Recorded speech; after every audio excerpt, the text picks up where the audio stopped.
Lord Phaethon, this time let me. Vivian? Vivian?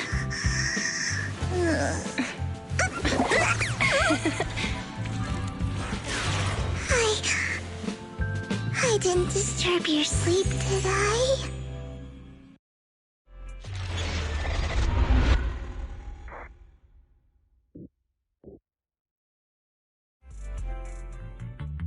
When I got here, the other Lord Phaethon said you were resting on the couch and just let me in. I meant to keep you company while you slept, but then I dozed off myself. I was going to sit here looking super cute, hands cupping my face. You know, like the #1 sleepy face I want to wake up to pose. I can't believe I ended up falling asleep myself.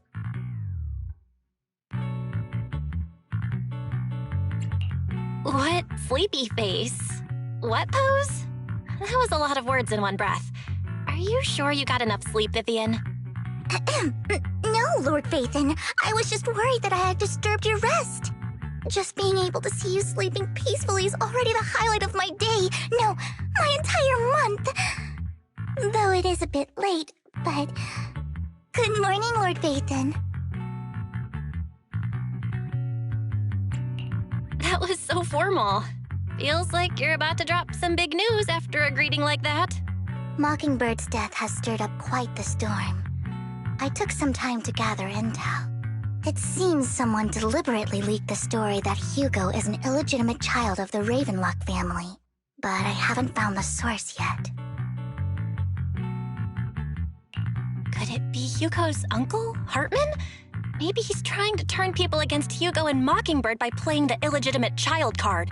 I suspected that too. He could be using Hugo's background to make people believe Mockingbird is just another Top's pawn. To the upper class, Mockingbird may be insignificant, but it has a loyal following among regular folks.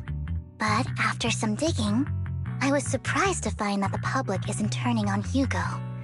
They're actually starting to see him in a better light.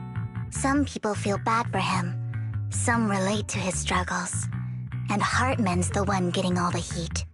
Public outcry against Hartman is growing, with many believing he murdered Hugo for his own selfish gain. Tops is hosting an industry summit this week, a responsibility usually handled by the Ravenlocks. But my sources tell me another family has taken over this year at the last minute. If I'm not mistaken, Tops is intentionally keeping its distance from the Ravenlock family due to the current public sentiment. Sounds like Hartman's in a pretty bad spot right now, but we know he's not the type to go down easily. And that's what worries me. Hartman, in all likelihood, must have taken the sacrifice core. And now that he has this bargaining chip, who knows what kind of deal he'll strike with the Exaltists. Sorry for interrupting, Vivian, but I need a quick word with Belle. Oh, no problem at all. I'm sure you have important faith in matters to discuss. Take your time. I'll just be waiting outside. We can't make our guest wait outside. Belle and I will step out instead. Oh, don't mind me, Lord Phaethon. I wanted to browse the videotapes anyway. I'll be right here. Just let me know when you're done. Belle, Lycon's outside the video store. He knows Vivian is with us, so he's hesitant about coming in. He's stressing over what he did to Hugo in front of Vivian, but he really needs to talk to us. Maybe you should go speak with him first. I'll go talk to Lycon. Honestly, neither he nor Vivian is at fault. As proxies, it's our job to be the bridge between them.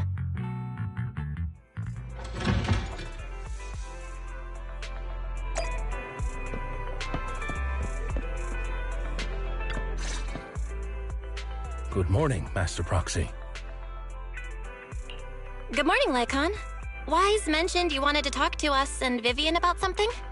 Yes, it's an urgent request from the mayor, one that directly affects New Eridu's safety.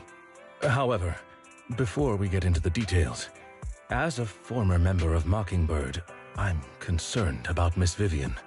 Hugo made many mistakes and betrayed the principles of Mockingbird, but I'm certain he didn't intend to put Miss Vivian or you in danger. I don't know Miss Vivian very well, and I was the one who took her companion's life. I might not be the right person to comfort her, but I hope she doesn't regret the choices she made or lose faith in the path she chose. Vivian's doing just fine. She's actually been gathering intel and has a clear understanding of where things are headed. She might be tougher than you think. If you're really concerned, why not just talk to her directly? If you'd like to apologize, it should be face-to-face, right? That's reassuring to hear. I trust your judgment. You've always had a sharp eye for people. Would you mind coming in with me? I'd like to apologize to Miss Vivian in person. No problem, but I'll be staying neutral. Everyone has their own stance on this, and I get where both of you are coming from.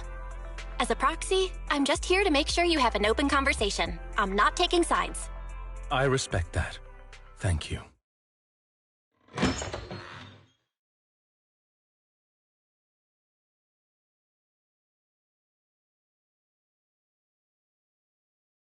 Miss Vivian, I'm very sorry about Hugo. You don't have to explain anything. I'm also part of Mockingbird. Mockingbird stands on more than just gain, so it won't fall when fortunes shift. Hugo had his fixations and ambitions. I also have things I must see through. I'm determined to get to the bottom of the Exaltists and the sacrifices. Miss Vivian, as a former member of Mockingbird, you have my deepest respect. You have my word, whatever comes next. I would never harm you or Master Proxy. As for Hugo, please accept my condolences. Condolences? That's not necessary. Mockingbird has plenty of tricks up its sleeves. This isn't the kind of act that ends so easily. Wouldn't you agree? You're right. Huh? That's it? You two just figured it out? Oh, that was fast. Master Proxy, I believe we all share the same goal. Uncover the truth of the Exaltists and the sacrifices. The Mayor has tasked me with inviting you to take on this mission, and hopes we can work together moving forward. If the Mayor wants to work with us, I trust he will demonstrate his sincerity in kind. Mockingbird will not serve as a pawn for the powerful. That will never change. Of course. While the Mayor cannot handle this personally, he will make sure we have all the intel and support we need. Miss Vivian, I know you have your own intelligence network, but for some high-profile shady dealings, perhaps the Mayor can provide you a different perspective. Please, take your time to discuss. If you're open to collaborating, I'll set up a call with the Mayor so he can speak with you both directly. I need to discuss this with Wise and Vivian. With so many people involved in this, we need to be very careful. Of course, I completely understand. When you've made up your minds, you can find me at the Ballet Twins.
I'll connect the call to the mayor now.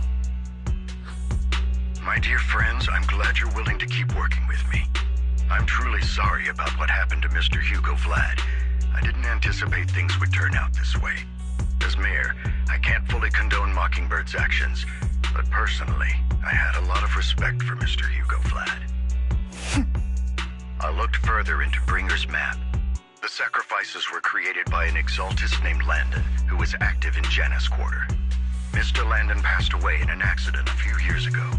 Before he died, he was researching sacrifices and was said to have created a batch of serum that could turn living people into sacrifices. The problem was, the serum wasn't stable, and after his death, the recipe was lost. No one knows what happened to the exaltist in Janus Quarter back then.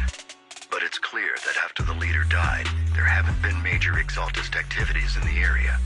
Bringer's map marks the locations where the exaltists' most successful attempts at creating sacrifices were. Since this person has already passed away, and the exaltists haven't been active around here for a while, then could it be that this is just Hartman acting on his own? Unfortunately, that's not the case. My sources confirmed that Hartman had been secretly in contact with someone, and they only meet inside the Hollow. Is it possible it's someone from TOPS? TOPS is a huge alliance of corporations. They wouldn't bother getting their hands dirty. Instead, they just sit back and reap the rewards. Everything Hartman is doing is to secure his place in TOPS and strengthen his power within the Ravenlock family. If my guess is correct, Hartman has gotten in touch with the remaining members of the Exaltists that used to follow Landon, helping them create new sacrifices. But what's in it for TOPS? There's no way the Exaltists would just hand over their secrets about sacrifices to Hartman, right? A sacrifice outbreak would throw the city into chaos. And that's when TOPS steps in, taking control of the situation on their terms. The public will see the mayor as incompetent, while TOPS comes off as the real protectors of the city. And when that happens, public trust will shift towards TOPS. And Mr. Mayor, you might find yourself in an unfavorable situation. Still sharp as ever, Miss Vivian. So, what exactly do we stand to gain from partnering with you? Please don't tell me you're doing this out of some noble concern for your citizens. I'm not some hero of justice, and I don't believe in lofty ideals or empty promises. We have a common enemy. While our ideologies may differ, we can work together on this. And as proof of good faith, I may not know exactly where Hartman is, but I can fan the flames over Mockingbird's death and escalate conflicts within the Ravenlock family. So it was you behind the rumors. No wonder I couldn't trace the source of the public outcry. I'm not the one who started the rumors. I just helped them spread faster after they leaked. And I pulled a few strings to make sure the story painted Mr. Hugo Vlad as a heroic figure who was unfairly persecuted. As I said before, I had a lot of respect for him, and I'd be happy to clear his name. Now let me lay out my terms for collaboration. After looking into it, I found that the dormant sacrifice you discovered wasn't the only one. There are more places where sacrifices might be lying dormant. Too many eyes are on me right now, so I can't send my own men to deal with it. I'd like to ask you to retrieve the sacrifices from those locations. I'll make sure to dispose of them once you do, so no one will be able to use them again. On top of that, I've asked a friend to help monitor your physical condition, and maybe even uncover more of your potential. Her research overlaps with your teacher's work. You don't need to worry about her capabilities. She's a Void Hunter rank special investigator. Really? A Void Hunter ranked special investigator is going to be assisting us? And she's involved in our teacher's research? That's right. She's heading to Janus Quarter for some business. I wanted to set up a formal meeting, but she declined. She prefers to assess things on her own, and will reach out when the time is right. She'll let you know the details then. So it looks like you both are on board with this commission and ready to help recover the sacrifices? Okay. We don't want New Eridu falling into chaos either. We'll do what we can. I know you won't let me down. Given our positions, we might not be friends, but we're definitely not enemies. I'll leave the rest to you then. I've got to go. Goodbye.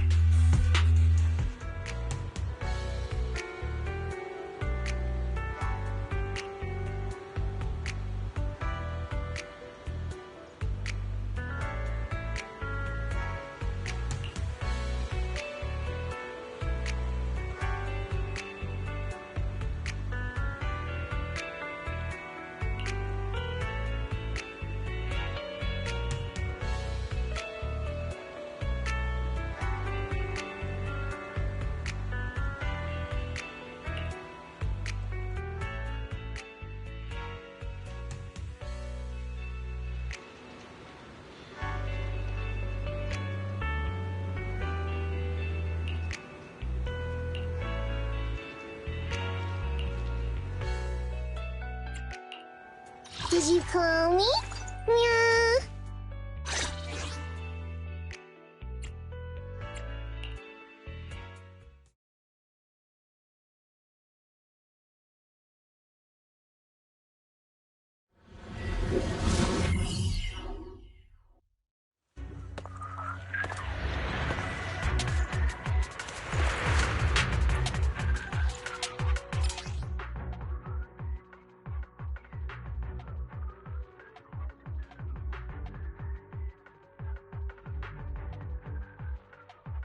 Lord Phaethon, thank you for trusting Mockingbird and me.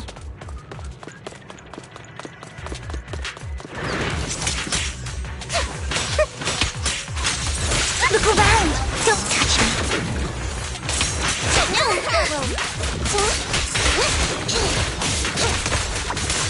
My turn!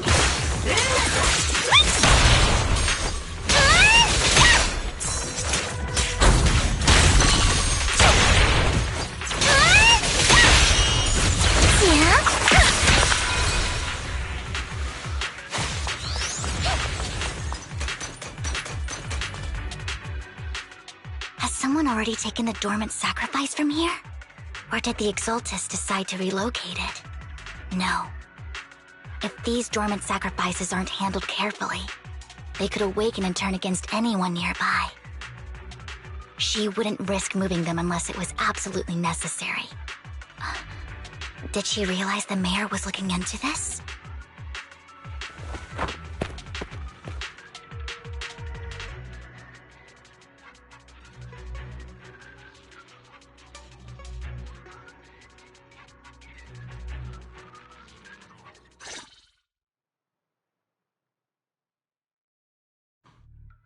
Did Hartman just make up this intel to get a shot working with us at Tops? I've been walking around forever and haven't found a thing. The Ravenlocks have always been a shady bunch. No surprise they've gone downhill over the years. I heard they were pretty loaded back in the day. What kind of business did they run? No clue. On the surface, their businesses seemed legit, but who knows what was happening behind the curtain. Probably something with the sacrifices. I mean, how else would he know about the dormant ones left around here for years? And he was so sure that even if those original sacrifices didn't work out, he had a backup plan. Backup plan? What could that be? Well, that's beyond me. I just happened to overhear something while I was next to Mr. Edmund one day. What's Tops planning to do with all these sacrifices, huh? For research? Do you think we'll ever have a normal life in the Hollows? Don't ask questions you shouldn't be asking. All right. There's nothing here anyway.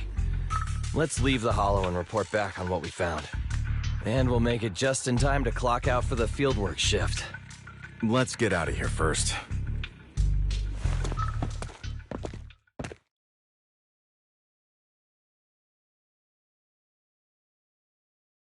Hartman, that fool. He'll do anything to get into Tops, even if it means playing with fire. She's an Exaltist. Human lives have never mattered to her. The more people get dragged in, the greater the danger. Vivian, I've been dying to know, who is this she you keep mentioning? I apologize for losing my composure. Please don't mind me. The she I'm referring to is with the Exaltists. Someone I have a history with. That's why the moment I heard about the sacrifices, I felt compelled to uncover the truth. I never meant to hide anything from you. It's just that, for me, the Exaltists bring back painful memories. And I'm not ready to face them yet. So, Lord Vathan, please give me a little more time. Once I've gathered my thoughts, I promise I'll tell you everything. Sure, I won't pry anymore. Everyone's got a past, and you don't have to dig up old wounds if you don't want to. I can see the Vivian I know now is super brave and kind. I believe you've really put in the work. Lord Vathan, if we weren't in such a hurry, I'd spend 3 whole hours singing your praises. I'll make note of this and make sure to get it done before bedtime. First things first, let's track down those dormant sacrifices. The Exaltists have probably realized someone's after them by now. I wish we knew what Hartman's backup plan is. I just can't shake the feeling that I better not get my tricks dirty. Something bad is about to happen.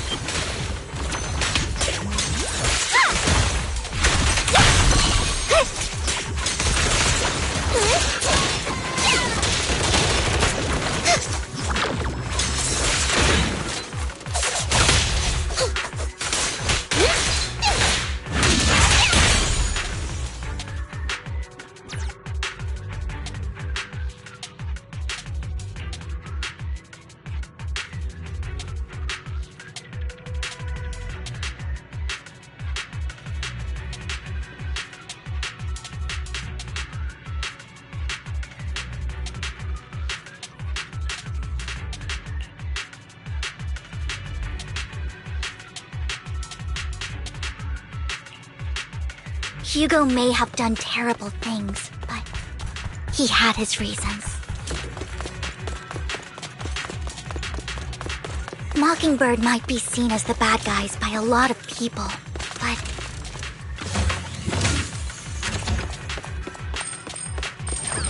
ironically, joining Mockingbird is what put me on the right path.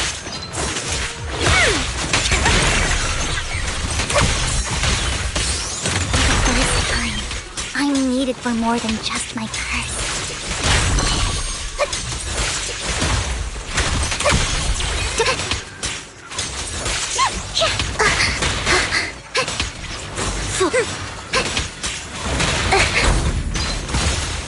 Guilty.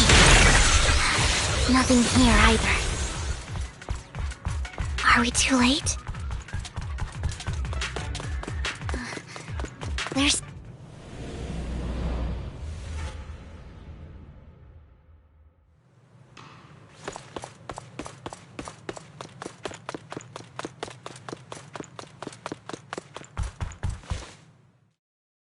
I knew it was you, Vivian. Camille, what are you doing here, sis? Are you destroying the dormant sacrifice?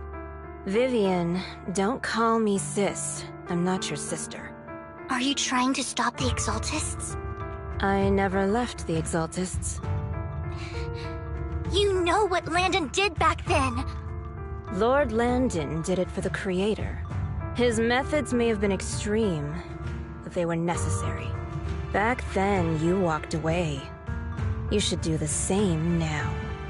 We didn't meet today. Take your friends and leave. What's wrong? Are you being forced into this? I can help you. Help me? Like how you helped her? Vivian, you're crying. You see me, don't you? No, You haven't changed a bit, Vivian. No need to hide your tears. I know exactly what's ahead for me. You've made your choice, and I've made mine. One last piece of advice. Stay out of this. She loathes you. I won't tell her we met today. Don't show yourself around us again. Camille!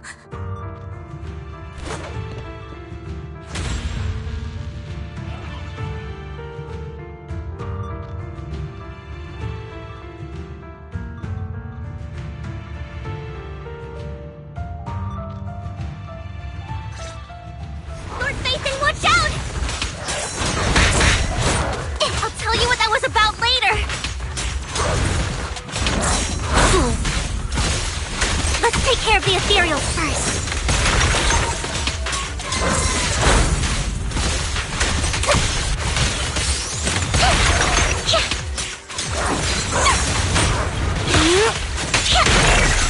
Don't you know? Take my dress hurting the pain. You weak spot!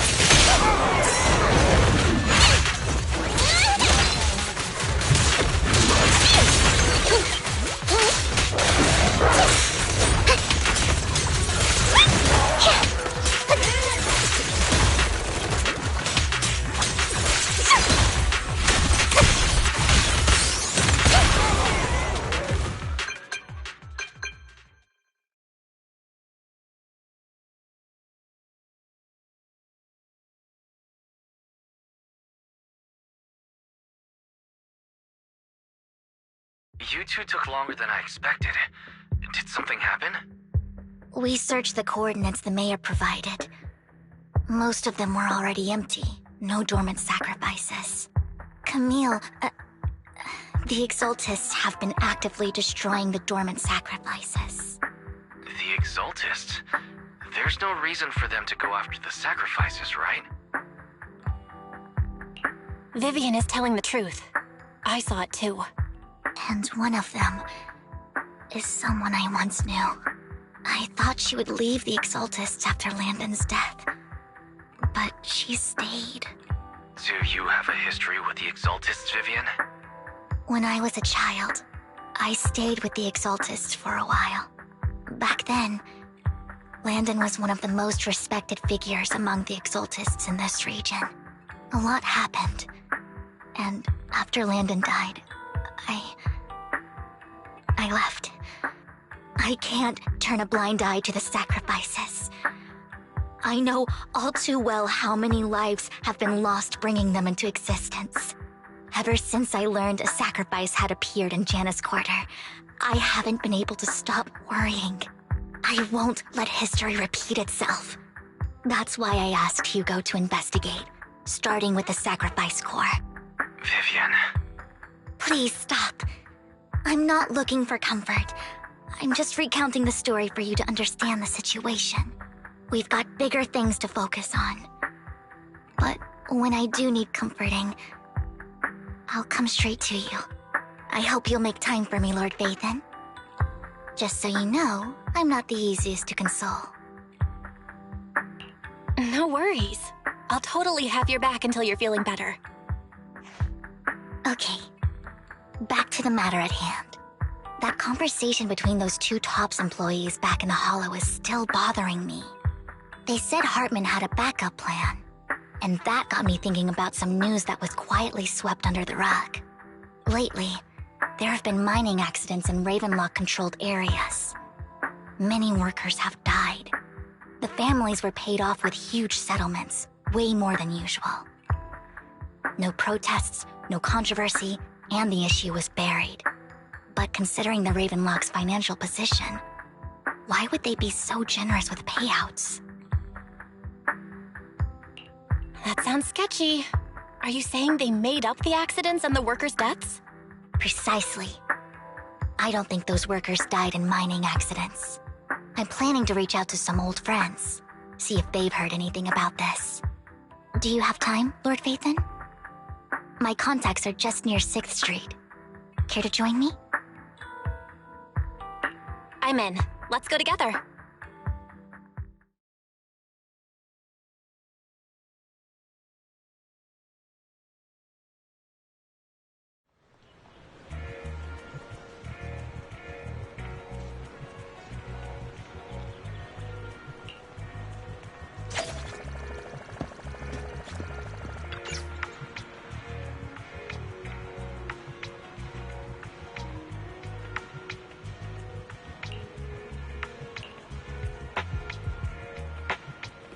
An old friend of mine said she has some new intel.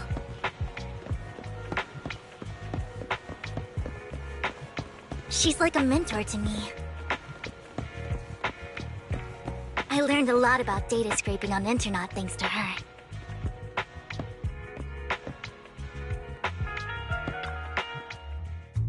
Rain! Long time no see. Yeah, it's been a while. Rain? You two knew each other? Yeah, Phaethon. Long time no see. Rain, you actually know that Lord Phaethon is Lord Phaethon? No, I mean, you actually know Belle is Lord Phaethon. I didn't know right away. One time, I needed a favor from Nicole. I only found out after meeting them.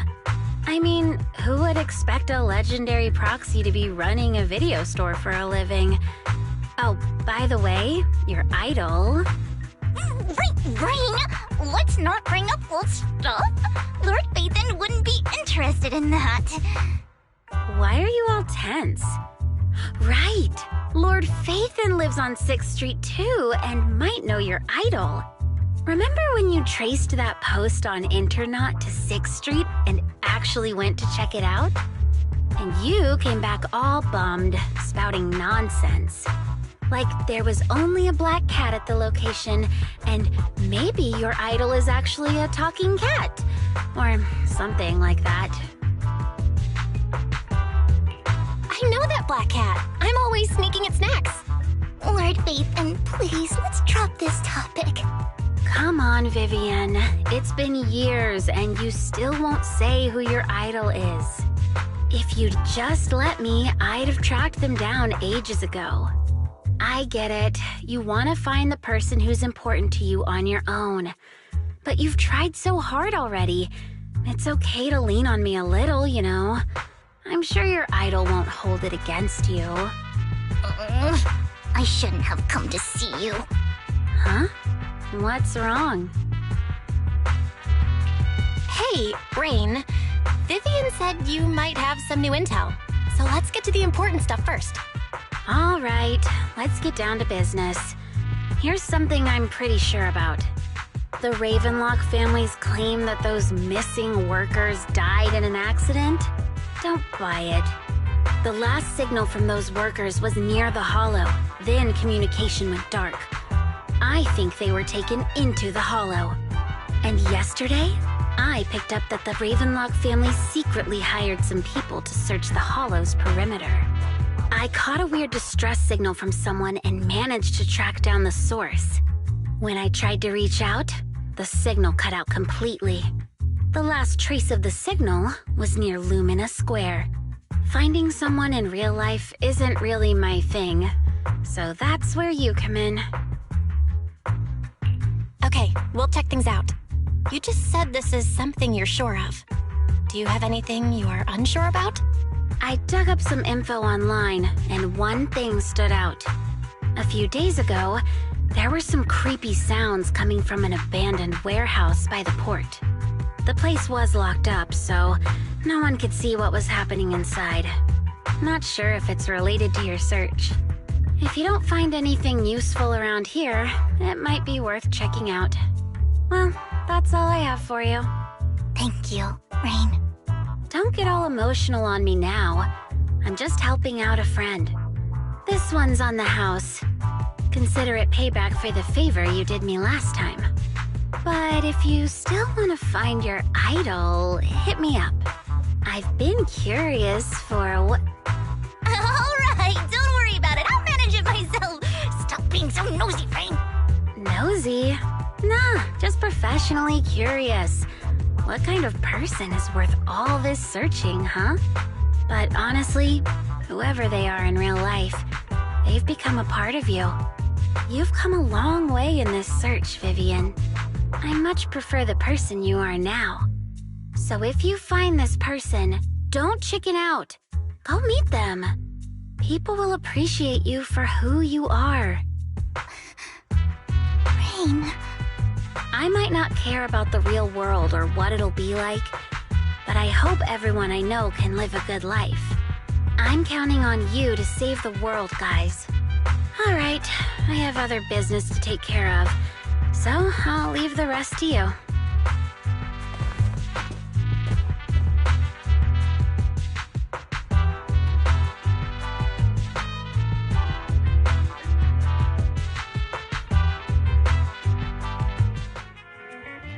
Lord Phaethon, please pay no mind to what Rain said.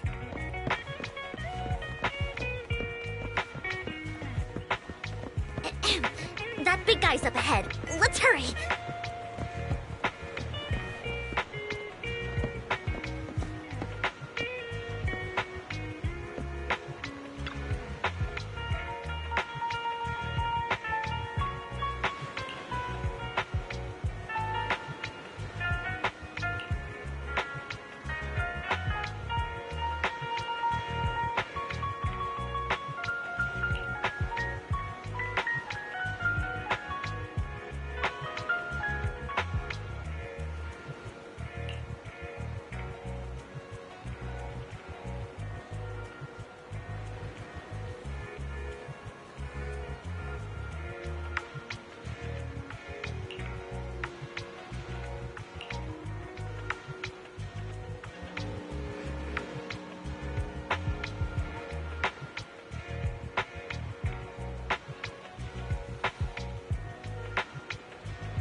Don't take me back, please.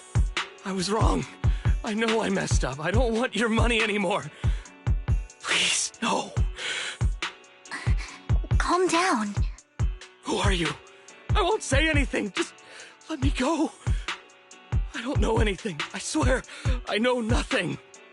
We're not PubSec, the HIA, or the Ravenlock family. We won't force you into anything. There's no need to be afraid. What do you want from me then? We simply want to know where the Ravenlock family took you and what they made you do. I can't say. I can't tell you. I have a family. They'll hurt them. You never saw me. Please, just stop asking. Don't you wish to see your family? I don't deserve to see them. It's my fault. I was greedy. I did this to myself. But your family must miss you dearly. I'm sure they won't blame you. No, it's my fault. It's all on me. I don't want to drag them into this. If the whole ship is sinking, no one on board can escape. I'm just a nobody. And right now, there's nothing I can do to change anything. If you care about your family and friends, now is your chance to stop the disaster before it's too late. Even a butterfly flapping its wings can send a tsunami surging across the ocean. No one knows how this will turn out. But if you do nothing now, the only thing waiting for you at the end will be regret. We're not here to turn you in, and we won't force you to confront them. You'll be safe with us. I'll help you return to your family. But you must tell us precisely what happened. Hartman offered a huge amount of money, looking for workers to go into the hollow to guard something. The money was way too good. We all kind of figured something wasn't right. I thought it was just smuggling or guarding some kind of illegal ether resources, so I signed up. After we sent in our applications, Hartman's men took us into the hollow. The first place we went, there was a strange box. When we got there, they handed us some pills, saying they'd improve our aptitude for ether, for us to last longer in the hollow. But after I took them, everything went fuzzy. Something was definitely off about those pills. When I woke up, I saw my coworkers dead in front of me. And there was blood all over my hands. They said something about me being a good experiment, moved me somewhere else, and locked me up. They wanted to inject me with something. I got scared and didn't know what was gonna happen. But then a blonde guy found me, gave me a carrot, and let me go. So I escaped. I didn't want to kill anyone. I don't know. It wasn't your fault that your coworkers died. You were just a tool in their hands. Do you remember the place they first took you? Do you know what was in that box? I only remember the first place was like a rooftop. I think it was on top of a tall building. What exactly was in that box? I can't remember. I'm not lying. Those pills they gave us, they make you hallucinate. I took just one and my mind felt like it wasn't my own. My memories turned into a blur. I'm telling the truth. I'm not trying to run from my mistakes. I just really can't remember what happened. I know you're not lying. We'll arrange for your protection. You can rest easy and recover, and your family won't be dragged into this. Once this is all over, you will be able to reunite with them.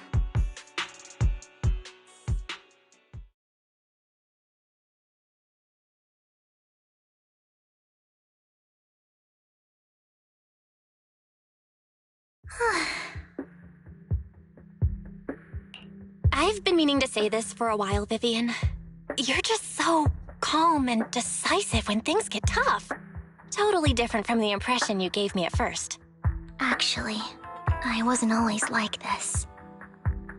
I used to run away when things got tough. There was even a point where I just wanted to disappear. As if my very existence was the source of suffering. I wondered. Perhaps leaving it all behind could put an end to the pain. Whoa. It's hard to imagine you like that. I mean, you had this super intimidating vibe when we first met. Well, I was on a mission at the auction when we first met. And just as Rain said, I've come a long way from who I used to be. Speaking of Rain, it's still wild to me. I never thought you and I would have mutual friends. And you even know one Denny Boo. Can you believe we might have passed each other so many times without even realizing it? Enough about me. Tell me more about you, Lord Phaethon. Where have you been? And what have you experienced? Looking back, I feel like I've been through a lot lately. My brother and I even lost our Phaethon account. Oh, everything started when the Cunning Hares took something from the Red Fang gang.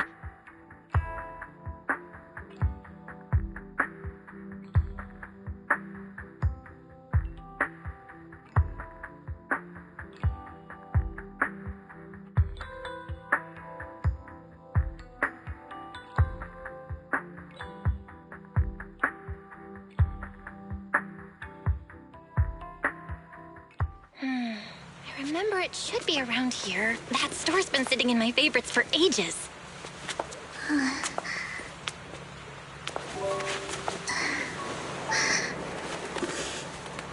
Lord Phaethon! Huh? What's up? I've seen that black cat on 6th Street. That harmonica in the outer ring you mentioned. I've heard it before, too. I've even been to the monument outside Hollow Zero. But none of that was a coincidence. It was me.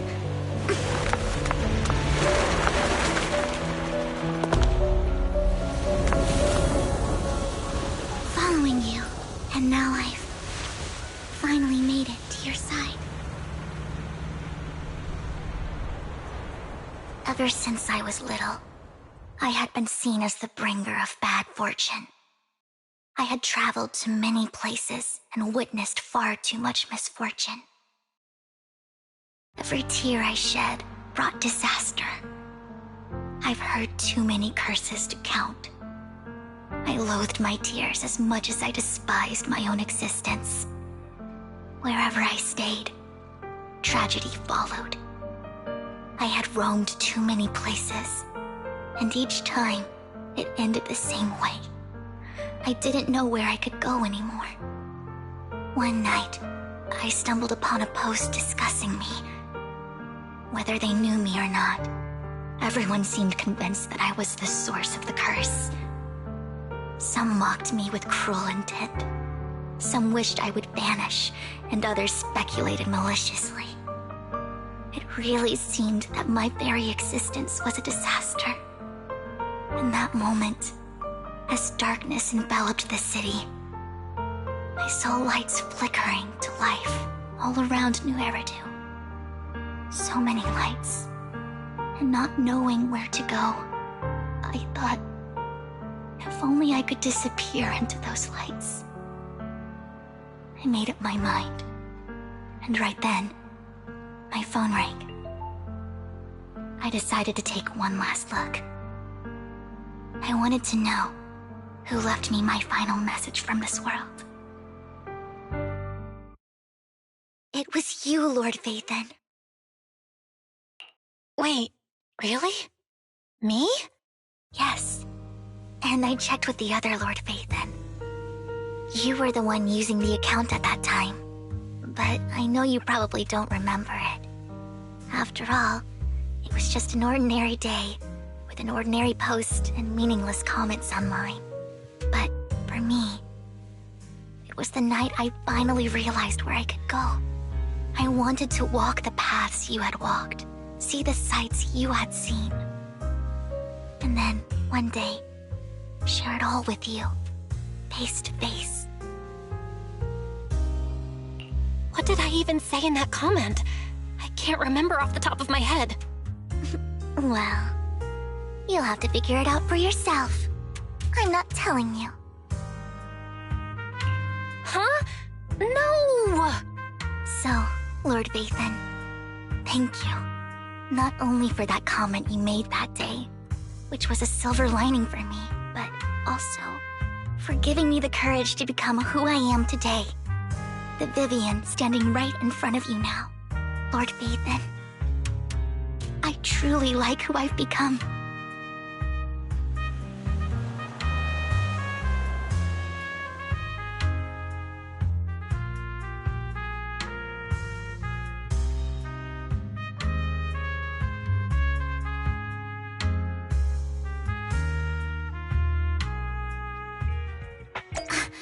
Lycon just sent a message.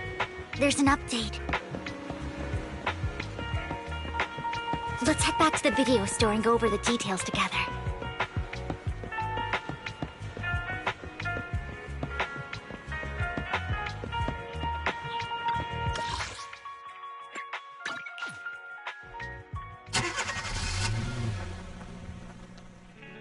Vel, you're back. Lycon told me he wanted to meet up with us online to discuss things when he returned. I'll call him now. Master Proxy, Miss Vivian. The gentleman Rena brought back has stabilized and calmed down now. Based on his account, we've identified where Hartman is hiding the core. He also mentioned that Hartman plans to trade the core with a group of people. We suspect that this group consists of members from the Exaltists. I knew it. Now that we have the location, it would be splendid if we could seize the sacrifice core before they do. Precisely. We hope you can head to the location as soon as possible to secure the sacrifice core. We've got this. I have other matters to attend to, so I'll leave the retrieval of the sacrifice core in your capable hands. The mayor's friend that he mentioned before will also be assisting you this time. The target coordinates have been shared with her, and she'll meet you there. Please ensure your safety, and I wish you all the best.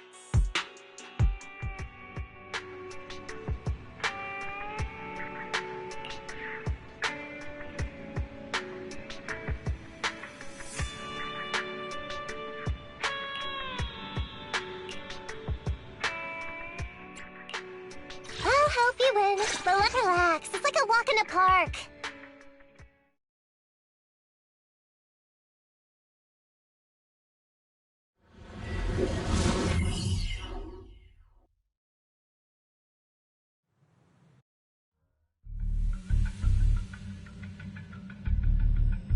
Where's the sacrifice core? Camille, you really think I'd stroll around with something this important? Plus, even though the Ravenlocks and the Exaltists have been working together for ages, I've hardly even met Lady Dina. I'm the one offering the sacrifice core here. I'm curious what Lady Dina's got lined up for me in return? I'm just here to verify that the core you mentioned is real. Once that's sorted, Lady Dina will give you a proper response. Our partnership isn't just talk.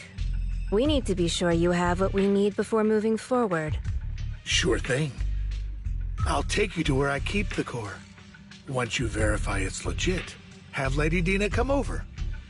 We'll lay everything on the table face to face. All right, lead the way. It seems Hartman is trying to bargain for more. What a greedy and insatiable man. It's just that... why would they only send Camille for something as important as the sacrifice core? And I can't shake the feeling that Camille doesn't want Hartman and Dina to meet. Why is that? Who's this Dina he just mentioned? Is she the leader of the Exaltists? Kind of. Lord Phaethon, I really think we should hurry. We must get to where Hartman keeps the core before anyone else does. I've got a shortcut planned, but there are gonna be ethereals along the way. I'll let you handle them, Vivian. Don't worry, Lord Phaethon. You're in capable hands. I'll ensure your safety.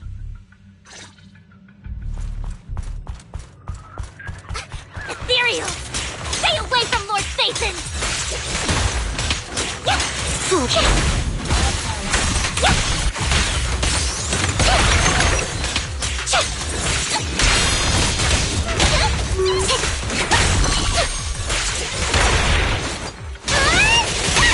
Oh my! Don't touch that!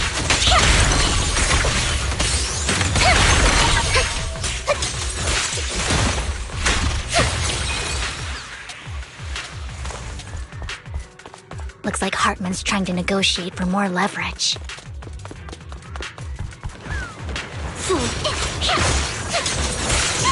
Let's get out of here before we're spotted.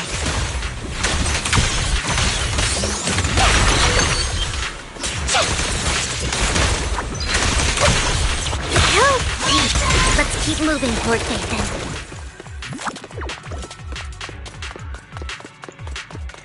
Don't touch me.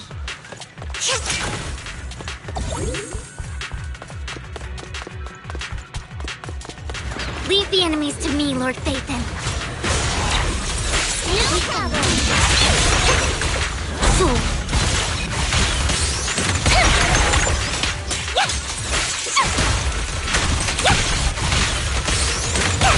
Don't touch me.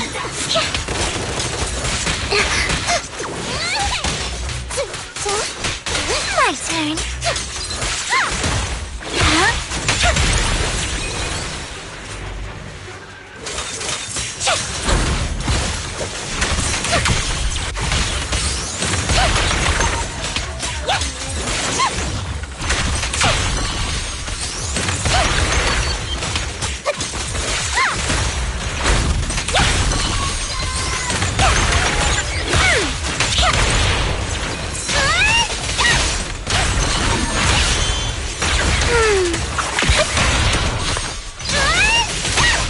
Over there. Looks like they're arguing.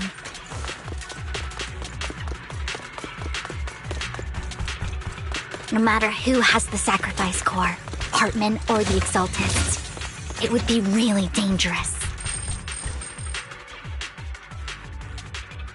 Hand over what's in the box. Who dares get between? We do this the hard way. You sure talk big, little girl.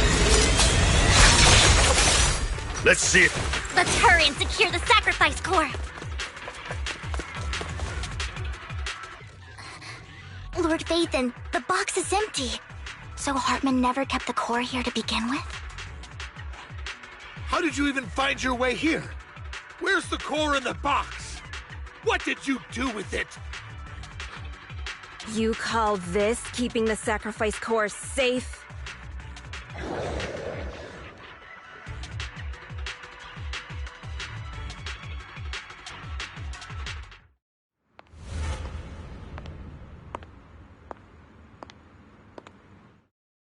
Vivian, it's been ages. Dina! Oh my, you actually remember me. So sweet. Look at you, thriving.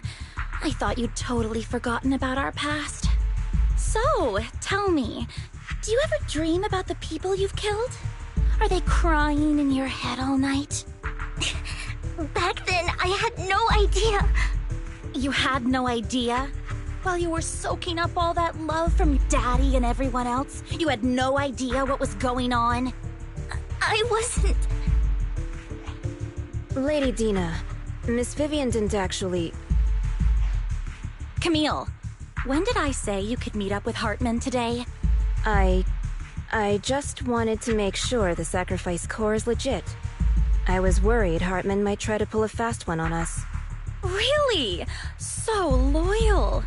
I thought you'd be more like the old days. Just a few words from Vivian and you'd be plotting my demise. Just like what you did with Father. I won't, Lady Dina. Don't even think about betraying me, Camille. You owe me for what went down back then. However, I do understand your worries. This core, it's fake. No way! I got this straight from Hugo. It can't be fake. How can you just claim it's fake without any proof? Ugh, seriously.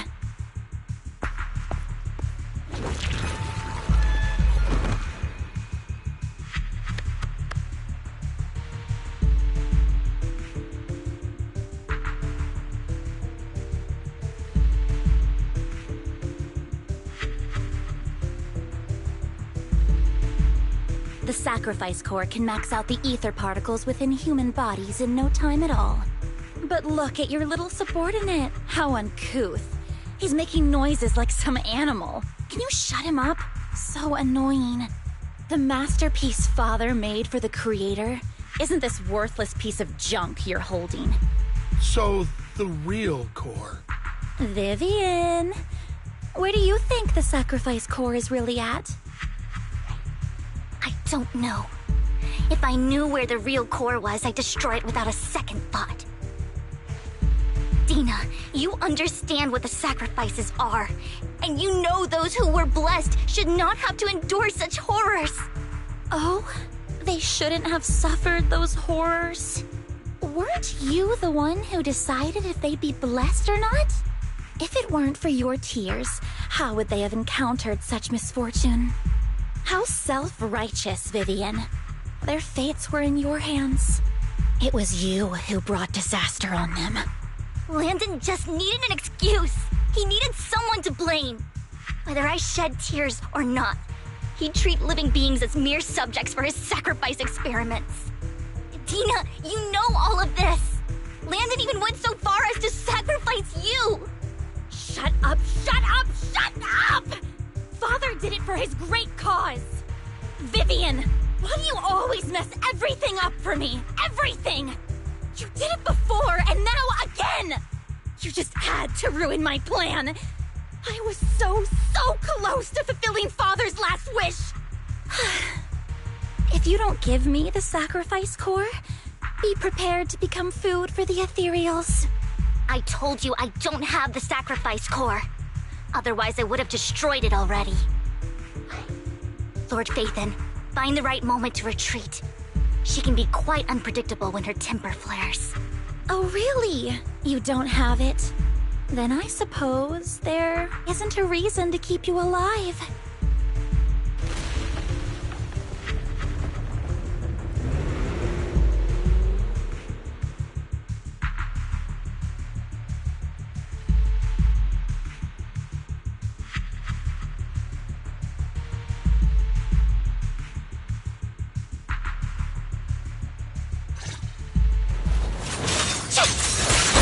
More ethereals are coming.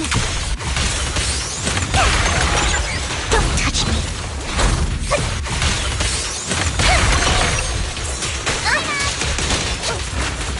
Fool. So many. There's no chance to get out of this. No problem.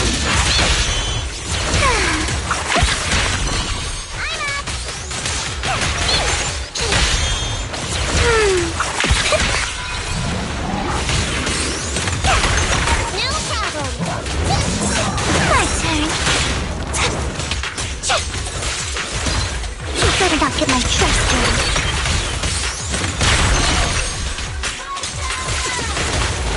You can't escape.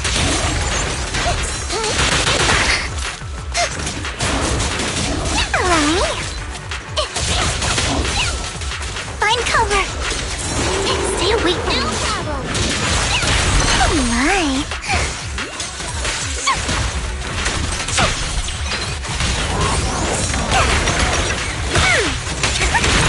Notice me, Lord Phaethon. Wanna try my massage? Not worth my time. Stay away from Lord Phaethon!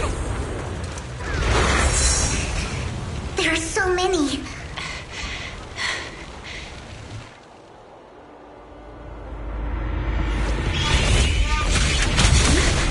It's ink.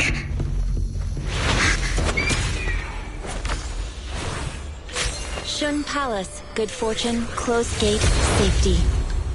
What? An evil miasma gathers here. Another place of conflict.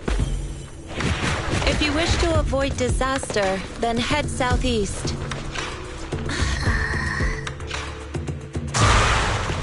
Now! Thank you!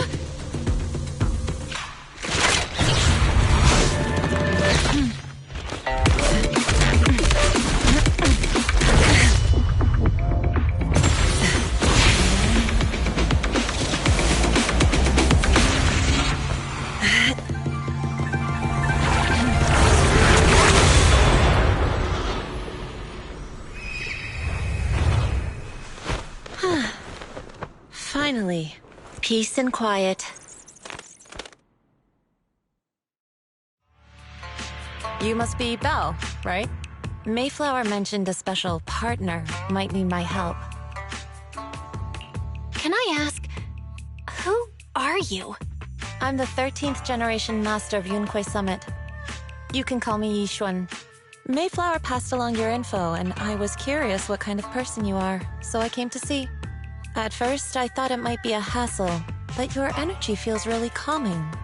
Quite nice, actually. Oh, so you're the investigator the mayor talked about. Yes. He also asked me to be your temporary teacher and offer you a bit of guidance. Guidance? What exactly does that mean? Unfortunately, this isn't the right time or place to talk. I have some investigation work to catch up on, and it seems you've got quite a lot on your hands, so let's part ways for now. I'll find a good time to visit you soon.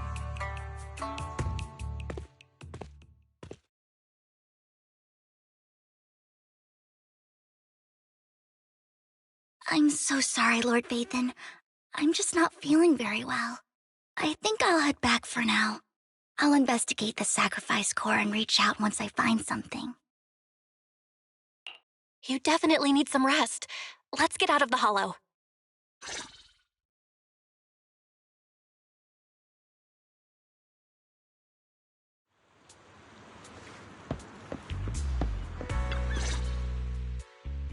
Lord Vathan, are you going to rest now?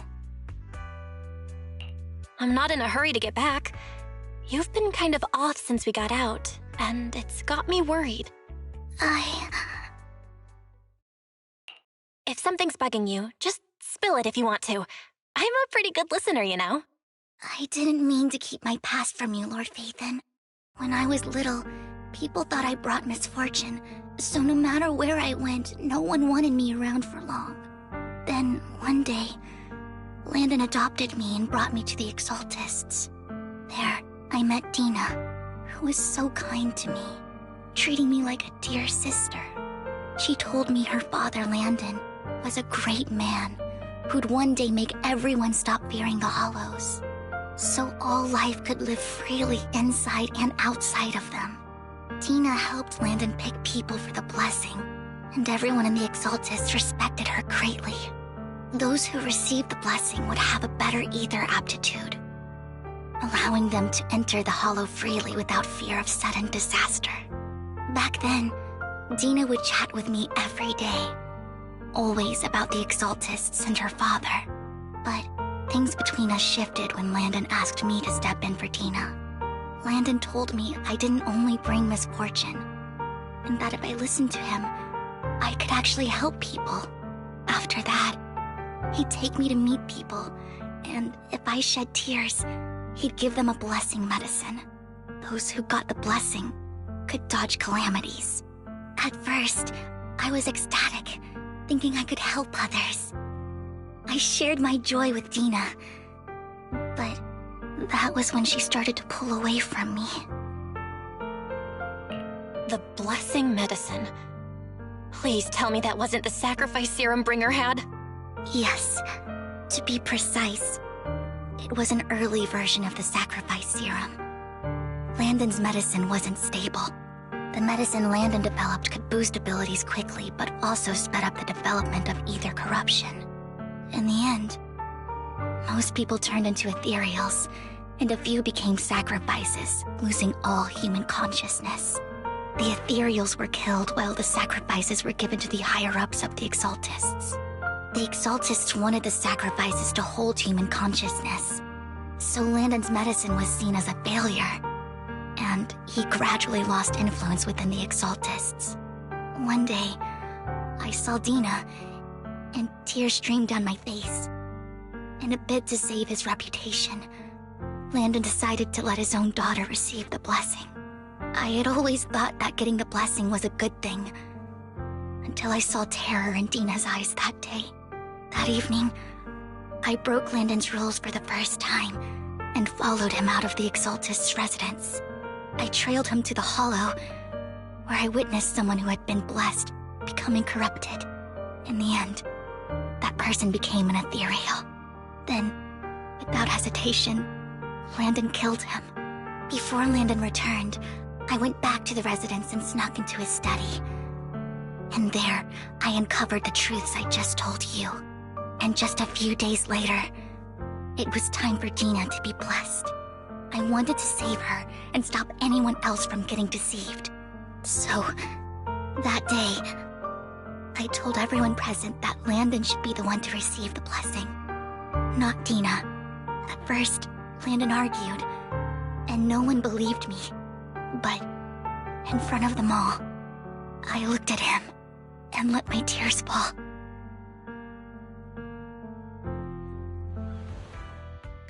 Lord Landon, please accept the blessing. Vivian, you... Why won't you accept the blessing? Were you lying to us? Ungrateful fools! You have no use anymore! Liar! Run! Run! Dina! Dina, wake up! We have to go! Vivian? What's happening? Listen to me! Lord Landon's so-called blessing isn't...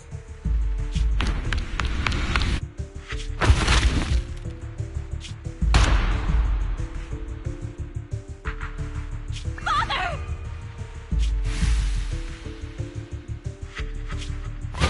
No, I was just... Mom, I want to go home. It's got nothing to do with us. This is just what happens when you don't accept the blessing. Vivian, was this you? Dina, I just didn't want you to accept the blessing. Everyone who does ends up... I just don't want to lose my father. You knew? If you knew what he's done, you... He's my father. He's all I have. Stop being self-righteous, Vivian. You only ever bring misfortune.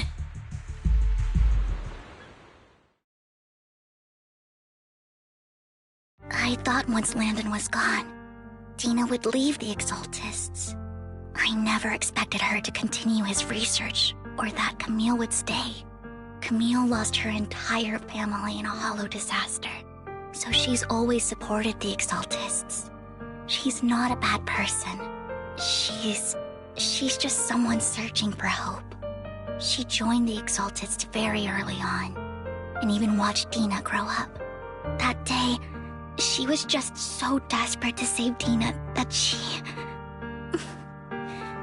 All these years, she's been following Dina, taking care of everything out of guilt, I think. But I didn't just fail to save Dina. I trapped her. I see misfortune approaching, but I can never change its course or avoid the bad ending. Maybe I really am a bringer of misfortune. No way. You're not the one bringing bad luck. Whatever went down with the Exaltists, Landon used you. As for Dina and Camille, they know the truth, and they just made their choices. The hollows and the disasters they caused took more than just their loved ones. But not all survivors cling to obsession and hatred like they do. Lord Phaethon. You need to believe in yourself. You're currently resolving the sacrifice crisis with your own effort. I remember you saying you really like yourself now. So what's changed? Yes, that'll always be true. Thank you for listening to my story today.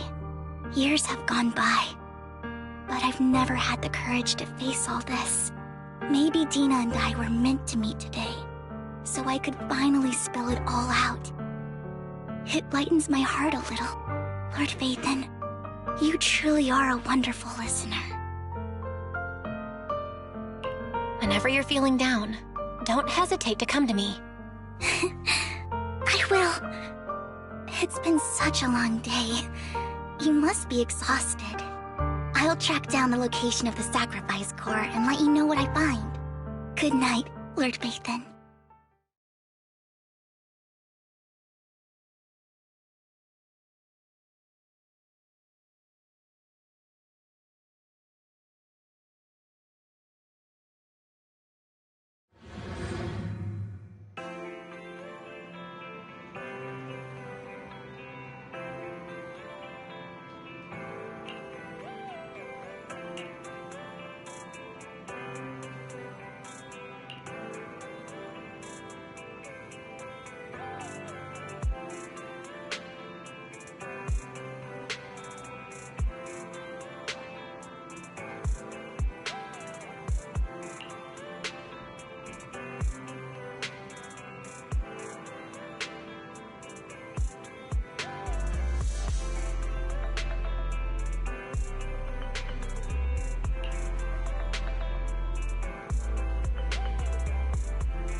Shaw, I didn't expect you to be working here. Perfect.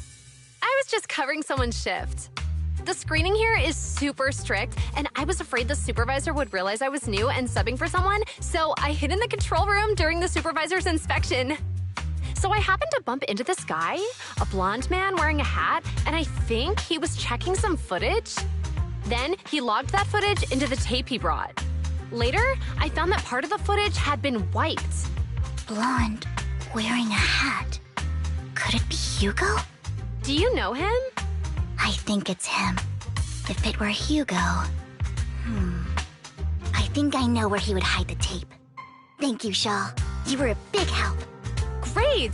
You also helped me a lot when I started working. I used to make mistakes all the time. If it weren't for you cleaning up my messes, I would have been fired ages ago. So I'm happy I could help you too. All right, go ahead and do what you need to do. We'll catch up another time.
If I'm not mistaken, you and Vivian share the same goal. Silence is no good for negotiation. I just don't want Dina to reach a point of no return. Hasn't she already reached that point with what she's doing? The formula for the Landon serum was lost, but a batch survived, and Dina was able to develop a substance that can be used for mind control. She's trying to combine the two to make sacrifices that would obey human commands. If the dormant sacrifice and the remaining Landon serum are destroyed, we can put an end to this. Dina's concoction can't create sacrifices on its own. And the sacrifice core? That belongs to the creator, not her. Although I find Landon's methods despicable, I can't deny that the Exaltists and the creator are leading us in the right direction. I just don't want Dina to spend her life trapped by her father's mistakes. I mean, no offense, but I find your protectiveness rather weird. I will confirm the location of the dormant sacrifice and find the chance to relay the information to you. I do not want any of my people to be going into danger. As for the sacrifice core, I can only guarantee that it will not fall into her hands. As for how things will ultimately play out, the creator will guide me.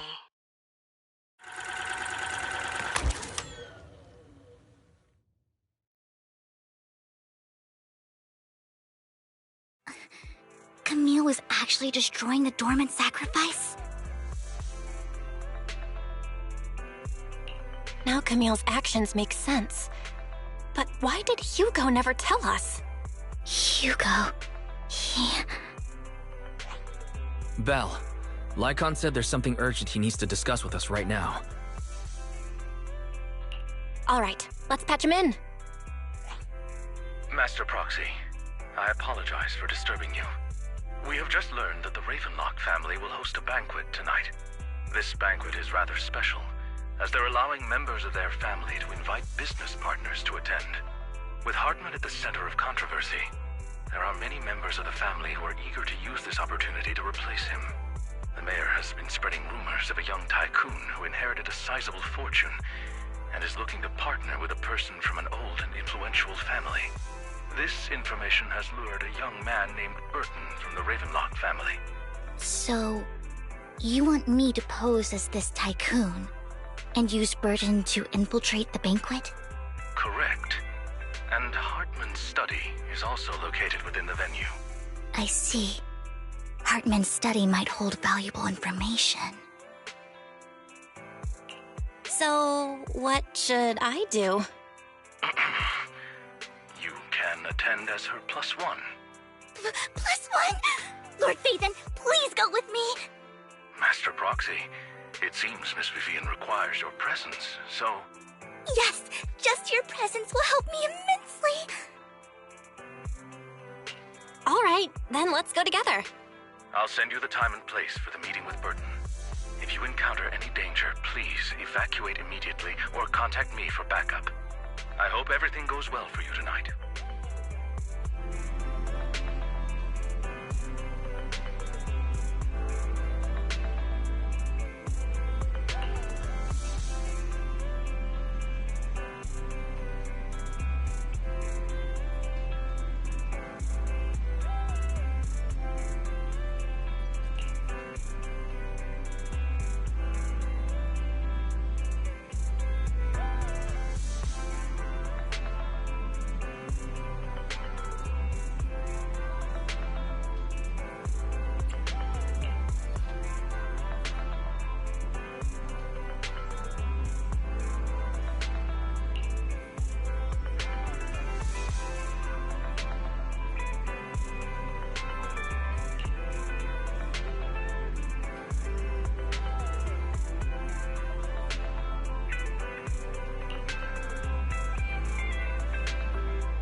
Miss Banshee, I believe I've shown you my sincerity. Now how about you? Sincerity? My presence here is a show of sincerity. If we're to work together, Miss Banshee, you should drop your pretentious act. I am well aware of the ways of the Ravenlock family. If I were to come empty-handed, I probably wouldn't even be able to make it out the front door tonight. Since I agreed to come with you, and even brought along my most precious companion, does that not show my deepest sincerity? No need for such an off-color joke. Our door is always open for those coming or going. We both know what's what, so let's cut the small talk. I know far more about how the Ravenlock family made their fortune than most here. I am also well aware of why Hartman, despite such a massive scandal, still remains in power. Oh? Do tell. Exaltists, blessing, sacrifice, Landon. Where would you like me to start? How did you know that? No, who are you? Don't be so tense. If I'm not mistaken, it's about time the banquet began. My companion and I are practically famished. Is this how you treat your guests? By letting them starve? Perhaps when we've had our fill, we'll remember where the sacrifice is hidden. You know where the sacrifice is? So, can we go get something to eat now? And I'm also looking forward to receiving a special dessert from you. We can discuss what you wish to know while we enjoy dessert. Of course. I wouldn't let such an important guest discuss matters on an empty stomach. As for dessert, I will prepare it myself, and I guarantee it will satisfy you. I'll come find you later. I wish you a pleasant evening.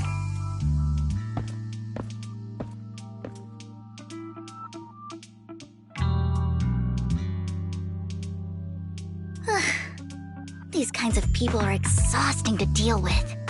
I really don't know how Hugo used to put up with it.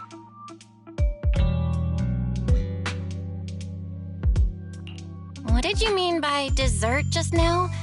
I couldn't really follow. Hugo taught me that bringing up dessert in such situations is a way of telling the other party they need to offer more. Fortunately, that old fox Hartman is terrified of losing power.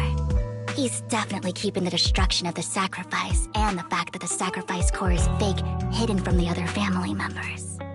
Otherwise, Burden wouldn't have been so willing to raise his offer. Lord Phaethon, let's find Hartman's study when the banquet is at its busiest. All right, I've already taken note of the surrounding terrain. Once more people arrive, we'll enter the garden through the door in the corner of the banquet hall. Wherever you go, I'll follow, Lord Phaethon.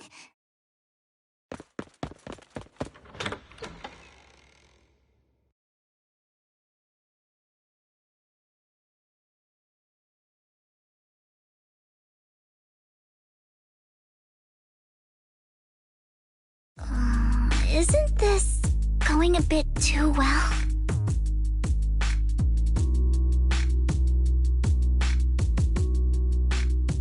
The security around the manor is really strict, but inside might be more lax. But just in case, let's tell Lycon. Right. Having some backup would be safer. Let's check Hartman's recent correspondences for clues. I still have concerns about the sacrifice core. Right. Though the core he gave Dina was fake, Hartman might have left a trick up his sleeve and hid the real one. Then let's split up.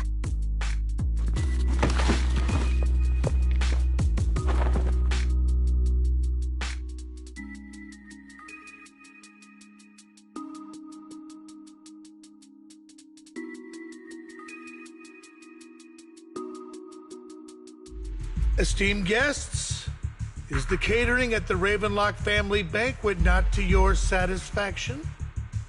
So much so that these two distinguished guests felt the need to come to my humble office to scavenge for food.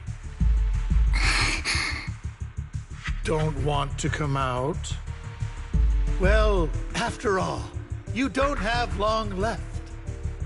Burton, that greedy idiot, fell for the mayor's trap. But I never expected that he would bring you into my territory. I suppose I should thank him. Otherwise, I would have had to go to great lengths to eliminate you. Vivian, Phaethon, give Hugo my regards. Tell him I shall be taking the wealth and power of the Ravenlock family for myself.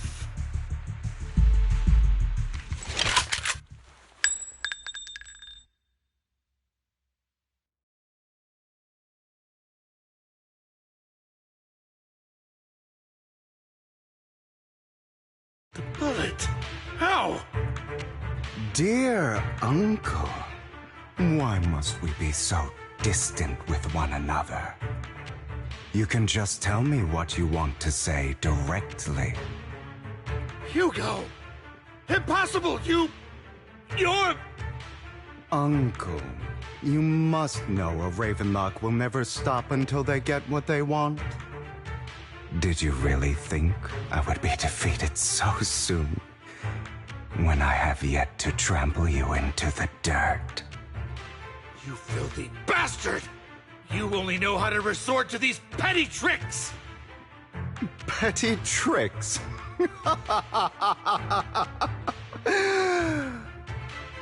Perhaps you'd like to know what I managed to accomplish using this faked death of mine.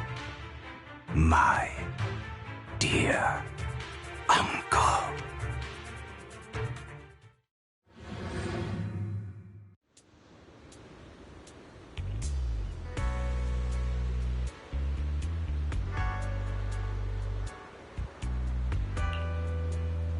Faking my own death. Hope it's all worth the theatrics in the end.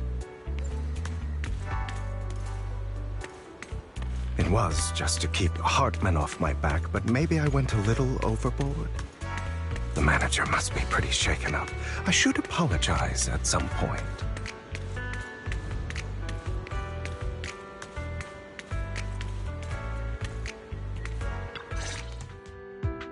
You're taking longer to rest than I expected. Lycon, you think too highly of my physical capabilities. Well, thank you for your cooperation. I must say, if nothing else, at least your acting skills have improved. Why do you look so angry? You should be happy. We pulled that off together with flawless teamwork and managed to fool everyone. Drop your foolish facade. I'm glad you still remember the code we set all those years ago. And thank you for ensuring your sleight of hand didn't deteriorate.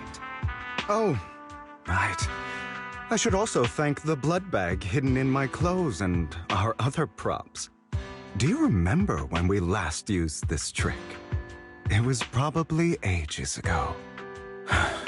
Sometimes I really don't understand you. Have you never thought about what the consequences would be if I didn't understand your code? If I decided against helping you? Or if I just couldn't control my strength properly? You'd understand it. Of course, if things really did go awry, I had alternative plans. You wouldn't be so arrogant as to think I'd bet everything on you, would you? You're insane. Aw, I'm flattered. So what exactly is the purpose behind all this? Surely after going to such great lengths to erase your own existence, you don't just plan to hide here and reminisce about the past with me. Don't try to brush this off. I've already helped you enact your plan. Tell me the truth. Don't get your tail in a twist. I have more plans that require your assistance, so naturally I would not hide anything from you. Simply put, as things stand, whether as Hugo Vlad or as Mockingbird, I am doomed to die. Seems you've made quite a few enemies. As a member of the Ravenlock family, I negotiated with Edmund and managed to obtain resources from Tops for my future plans. I also confirmed what attitude they held toward your master, the Mayflower family. Meanwhile, I used my identity in Mockingbird to strike a deal with Hartman and gather information on their collaboration with the remnants of the Exaltists. That's where I got my intel on what Bringer left. Oh, by the way, the crime declaration letter that your dear mayor received, that was also sent by yours truly. He's probably figured that out by now, right? Though I'm not sure if he told you. The mayor learned about the sacrifice attacks through his own means, but lacked an opportunity to take action. That warning letter was precisely what he needed. You aren't hopeless yet. How delightful.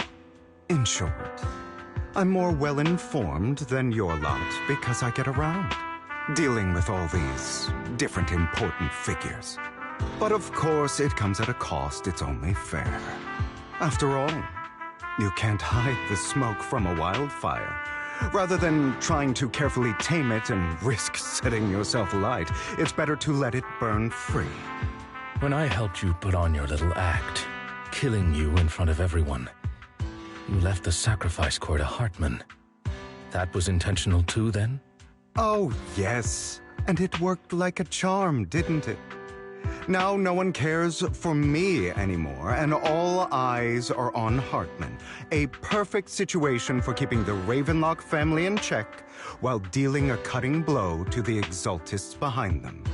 Another crucial point is Vivian and Phaethon. I must sever any ties they have with me or Mockingbird. Although I feel bad for Phaethon about what happened, but it had to be done. That's the only way they would be safe, allowing the plan to continue. I noticed that you never turned your blade toward Master Proxy. So, those words you said back then were also... I will bloody my hands. I will carry the weight of my sins.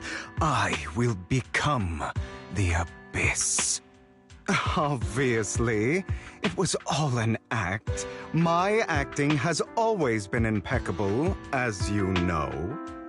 Hugo, you're taking such a tremendous risk. Why? Would you believe me if I said it's for justice? But unfortunately, it's not. I want revenge on the Ravenlock family. And I will make sure that despicable excuse for a human being, Hartman, suffers a slow, torturous end. Of course, I also promised Vivian that I would help her investigate the whole thing with the Exaltists. That's all. You don't look too good. Is it your wounds? No. This is the first problem I plan to resolve. Lycon, do you have a place that is sufficiently discreet, quiet, and can take a lot of damage?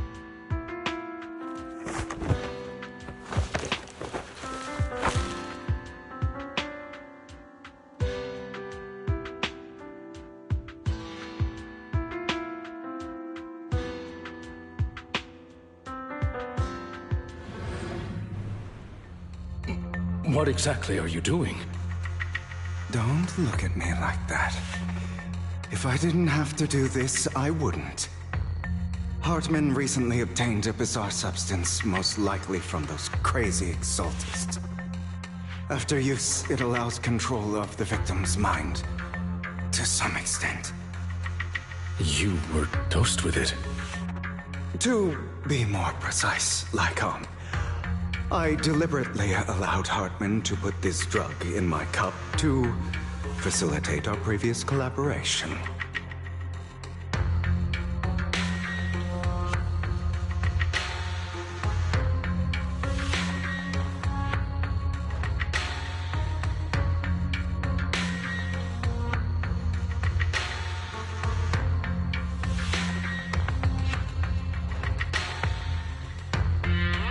After finding out about it, I quickly found someone to help analyze its composition. The good news is he gave me a very low dosage, perhaps because he was afraid I might notice. There's a different medication that can delay its onset, preventing me from actually being under his control. I simply need to put on a show in front of my dear uncle. The bad news is that currently there is no antidote. When I delay those effects, however, they will accumulate and erupt when my body reaches its limit. It may even break my mind. And that's exactly what's happening now. I need to endure those accumulated consequences. So, I will lock myself in this room for however long that takes. I've tied my limbs to prevent me from smashing this place or accidentally hurting myself. Anyway, after you leave, do not open this door, no matter what you hear. I recommend seeking professional medical assistance. This is advice I received from a doctor. Or are you saying you don't believe I can make it? So, Nikon, come find me here at the scheduled time. All you need to do is smile and await my victory. What if I want to stop you? You know you won't succeed. You never have. And you never will. Well, time is short. Let's begin. I understand. Don't die, you stupid bastard.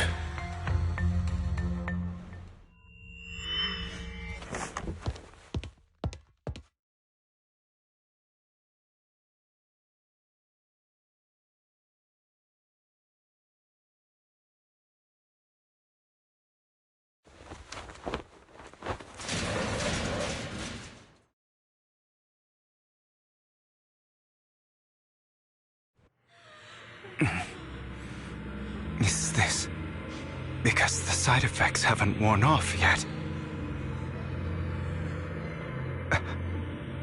Lycon's late. I'm surprised. Or is something wrong with time itself? Looks like someone's over there. Might as well go ask.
All your fault! I wish I had never given birth to you!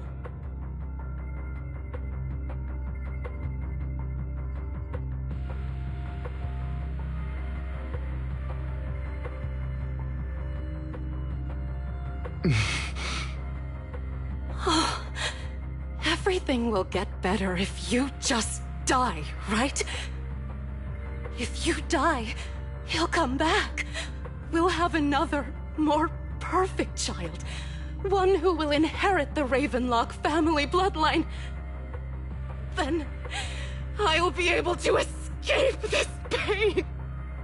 So, Hugo, for the sake of Mommy's happiness, just die, okay?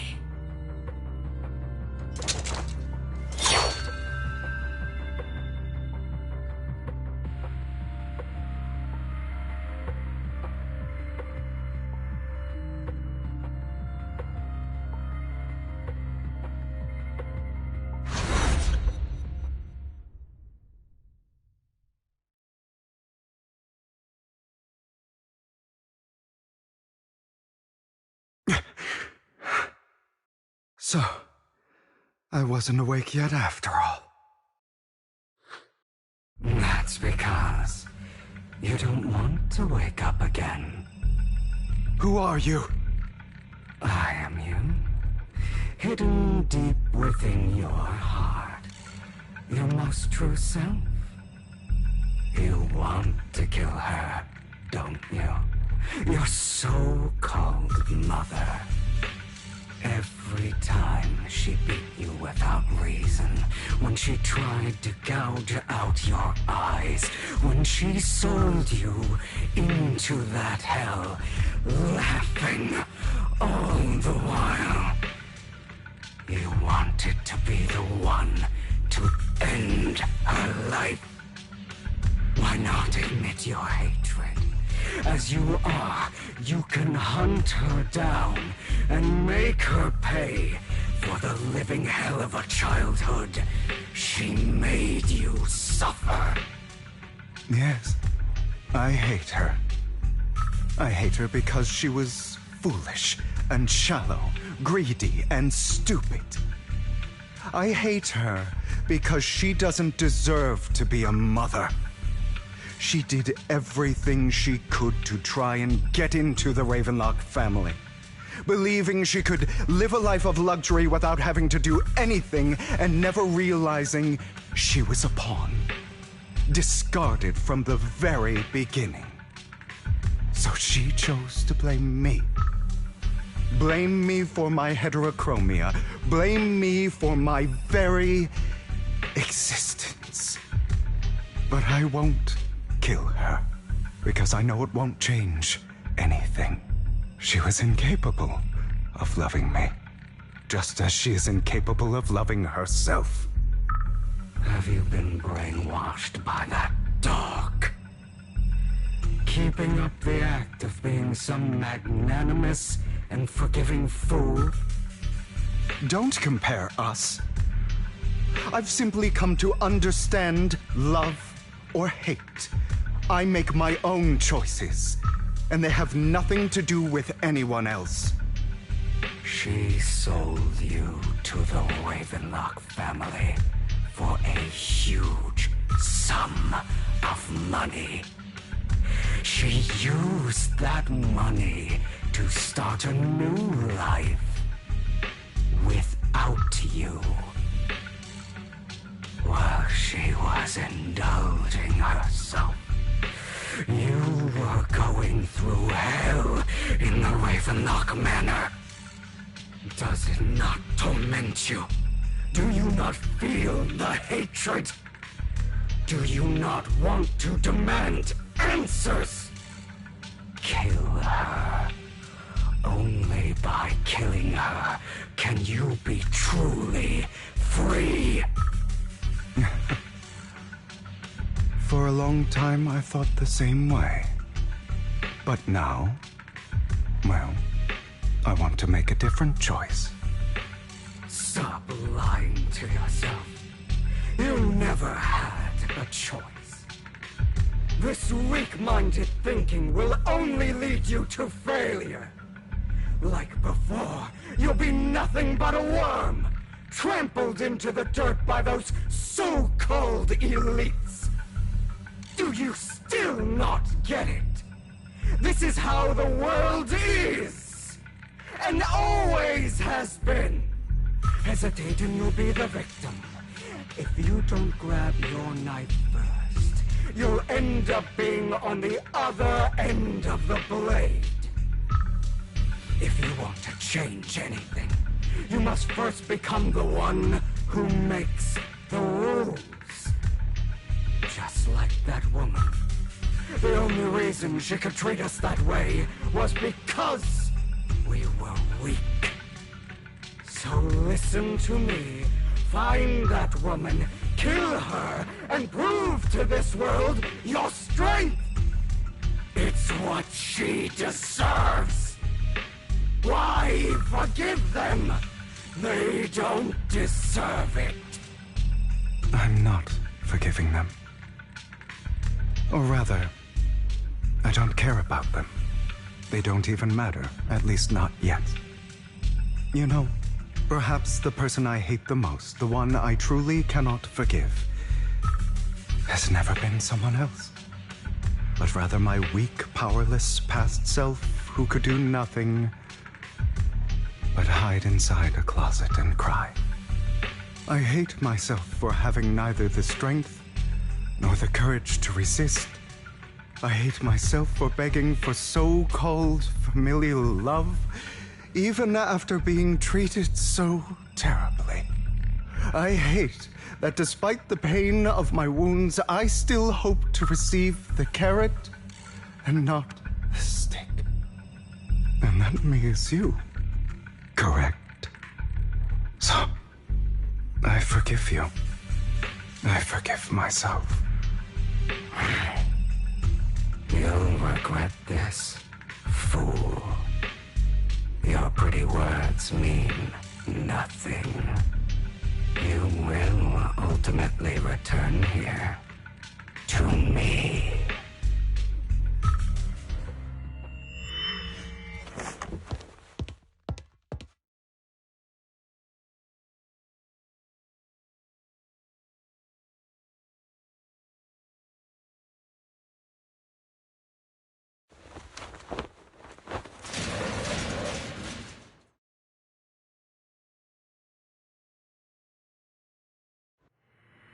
I see. This is still an illusion. I wonder who's going to show up this time.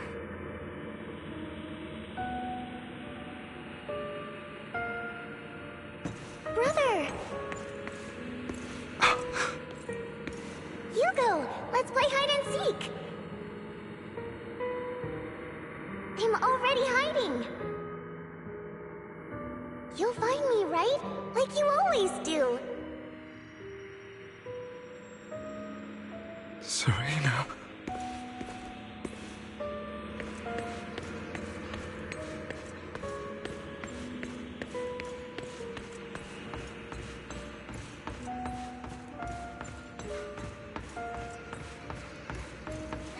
You're looking in the wrong place. I found an even better hiding spot this time. Harder to find than any place you showed me.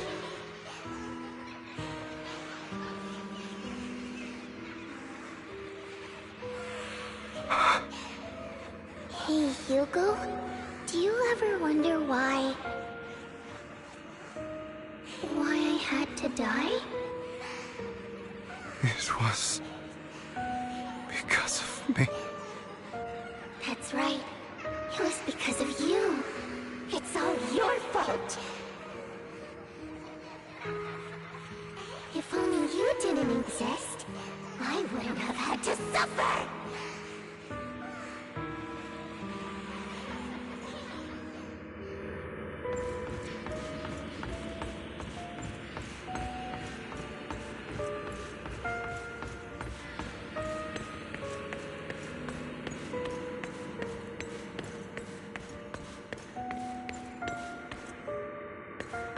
Still looking in the wrong spot. I can't believe you still haven't found me after all this time.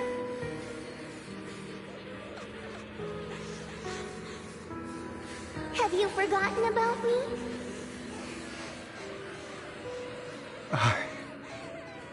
I haven't forgotten. It's okay. I'll forgive you. I'll still be nice to you, just like before.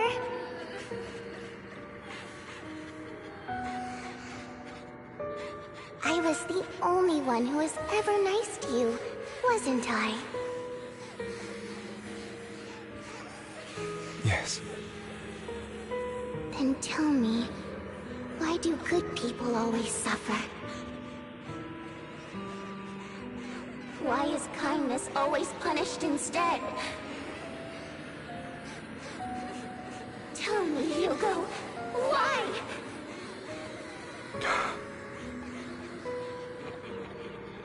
Hugo, are you lost? Go back the way you came. I left you a surprise there.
I told you that you would eventually return. We meet again, my friend. I told you, I am you. The side of you that you've always tried to deny existed. Of course. I know. This time it's about Serena. Right? Yes. Your half-sister. And the only child in the Ravenlock family who was kind to you. Unfortunately. It was her kindness that led to her untimely death. It was my fault. I don't like the way you blame yourself. Because that means I'm to blame as well. And I don't think I did anything wrong. Your mother sold you to the Ravenlocks. And your father, he saw your talent and wanted to use you to push the other children into competing with each other. My brothers and sisters wanted to get rid of me from the moment they first saw me. In their eyes, you were no more than a slave. But Serena dared to treat you, a slave, as if you were human. And so, she was fated to die. They tried to kill me many times, but I was careful, and they did not succeed. So they killed Serena, who was weaker, an easier target, and pinned everything on you. Serena died in your place. Those cruel brats thought that by reporting this to Father, they could use it to get rid of you, a rival who threatened their positions. Yet, not only did Father not blame you for the incident, he praised you for it. In this world, only the ruthless, cruel, and merciless can stand at the top. And that's exactly what you managed to live up to, no? You found a perfect opportunity thereafter to catch the ringleader of the group who framed you and almost beat him to death.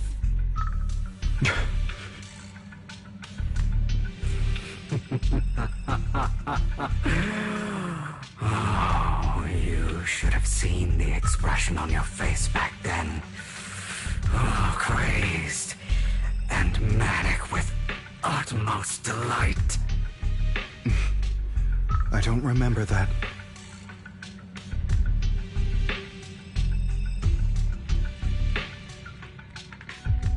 Here you go again, trying to deny your desires. Deep down inside, you've always wondered, asking yourself why these evil people never got the punishment they deserved.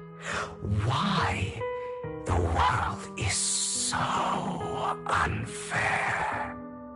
Don't you want to rip them to shreds? Just like that day when you beat that boy's face into the dirt until he was barely recognizable. His disgusting blood staining your fists. Recall your exhilaration, your cathartic release of rage, that outpour of hatred. That victory belongs to you. You deserve it. Those brothers and sisters of mine are all dead. I cannot take revenge against the long deceased. They died by Hartman's hand, dying in the power struggle to become the Ravenlock family's heir, rather than by our scythe. Boring.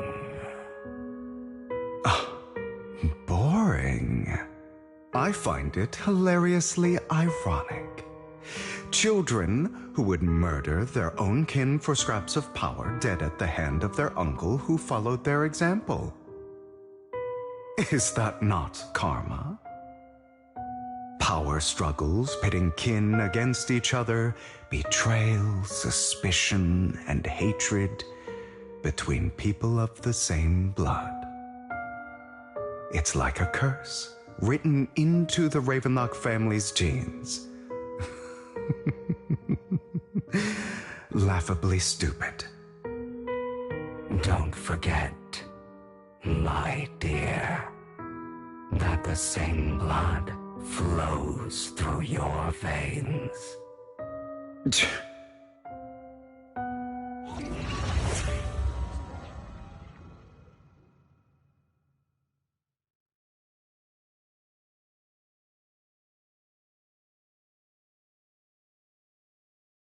That's right, my dear nephew.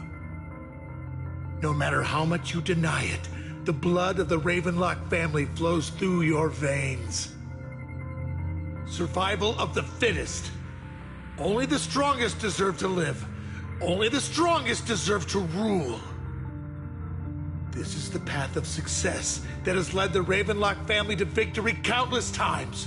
A blessing and a curse etched into your flesh and blood. As long as you live, you'll never escape the mark of family.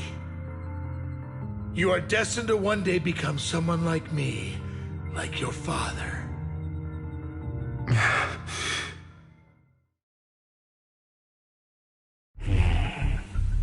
Is that fear I sense? I can see you trembling. Why does the Ravenlock bloodline terrify you so? I won't become like my father. Never. You won't become a failure like him. So relax. Our power eclipses him, and so does our ambition. So, do not deny your own desires. Do not resist your own ambition. This is the talent you were born with. The best gift fate has ever given you. Admit it. Deep within your heart lies a spark, yearning to ignite a raging inferno that will burn everything down. And I am that spark.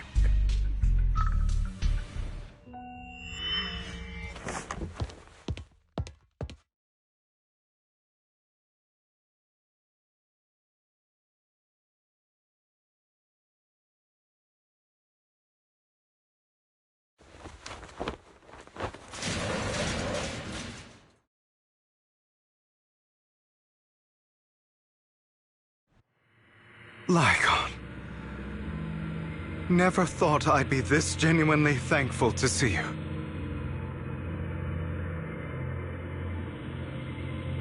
Seeing you means this never-ending nightmare is finally over, right?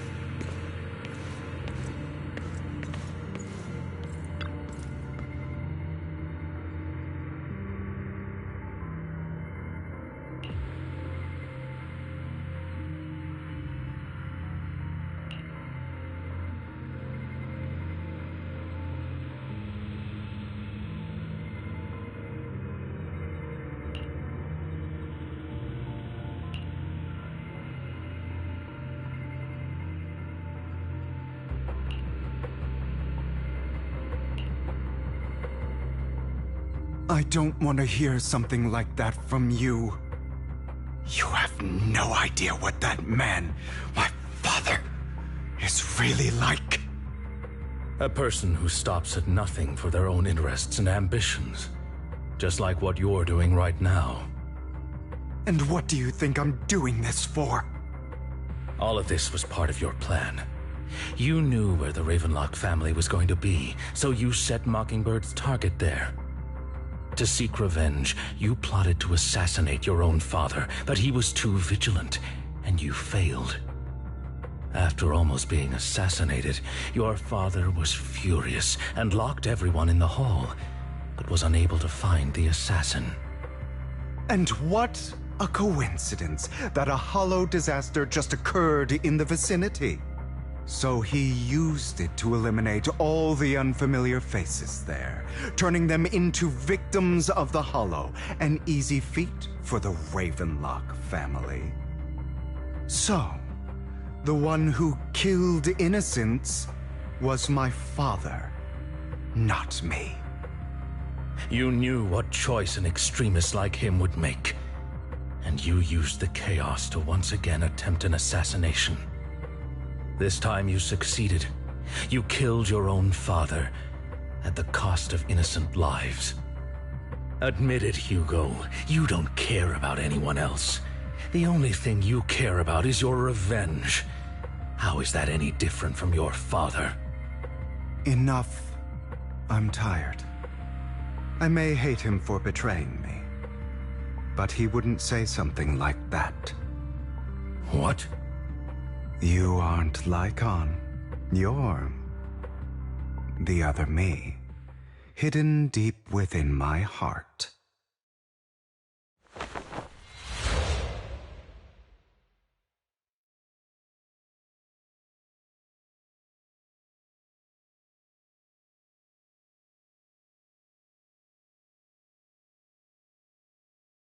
I've been waiting for you, my dear. It seems you've already grown accustomed to this place, even turning the tables on me. Just as you said, you are me, and I am you. There's no such thing as having an advantage over oneself. We are ultimately one and the same, forever inseparable. Then you should know what I want to say. When you and Lycon split, you didn't even try to clear up the misunderstanding, didn't deny or argue against what he said. Because you realized that deep down, he was right about you. You just hadn't acted on it yet. Some people live only to bring more suffering into this world. Sometimes murder is what brings justice back into this world. For that, I must stain these hands in blood. That's right. Just like what you said before you faked your death. Were those words really just an act? To slay the dragon, you must first become one with sharp claws, rending fangs, and strength enough to destroy anything. You know the truth better than anyone. If you hadn't hesitated, and instead seized the first opportunity to kill your father, none of what followed would have happened. Innocent civilians wouldn't have died. Your partner wouldn't have lost an eye and both legs trying to save people. And Mockingbird would have never gotten to that point. You can save more people. Save good people. Save more lives than the evil ones you take. I've spent countless hours in regret over that incident. So why not submit to your true nature? You want to be the judge, jury, and executioner of this world. And you can. I wasn't responsible for Father's death. The true mastermind is my uncle, Hartman. His schemes to kill the head of the family were all so he could take control. Mockingbird was simply unlucky enough to get caught up in it. So, For a behemoth like the Ravenlock family, with its roots so deep, a single person's death, regardless of who that person is, wouldn't change anything. Of course, whether it's Tops, the Mayflower family, or even the entire world, it's actually all the same. I refuse to be dragged down by pointless hatred any longer. You foolish, stubborn idiot. Do you understand the power of hatred? Have we not come this far precisely because of it? Or are you going to follow Lycon and Jack's twisted logic? Come on. You don't actually trust anyone? Otherwise, why would you hide this whole scheme of faking your death from them?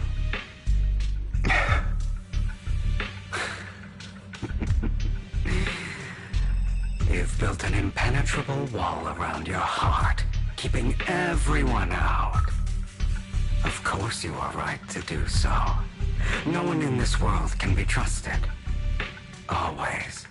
All you'll receive is hatred from your own blood and no love. Suspicion from your companions, and betrayal that comes all too easily. But the most ridiculous thing is that you want them to trust you.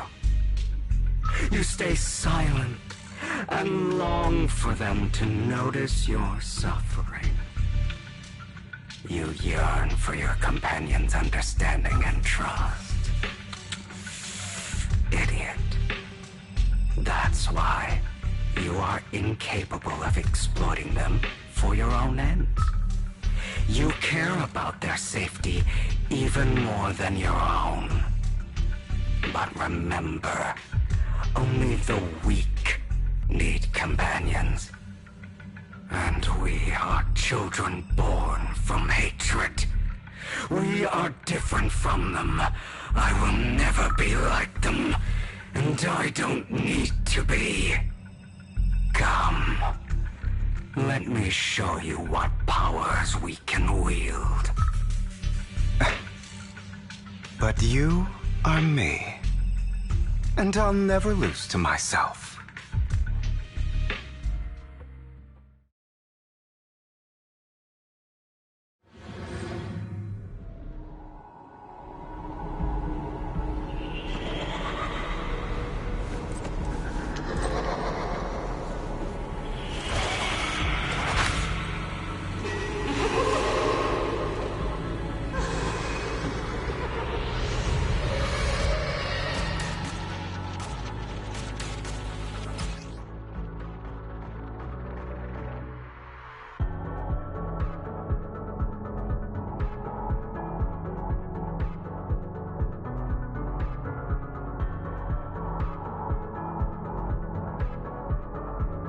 Think about all the injustice you've suffered.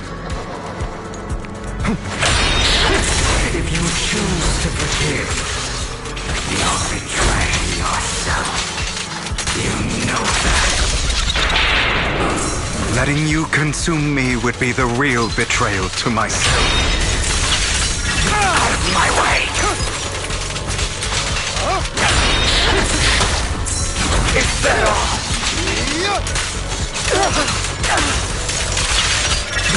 You're just afraid to admit it.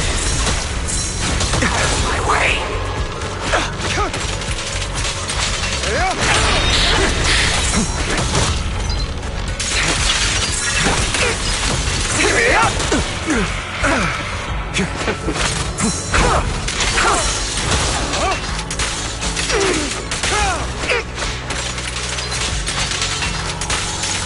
You're too scared to face your true self and what you truly desire.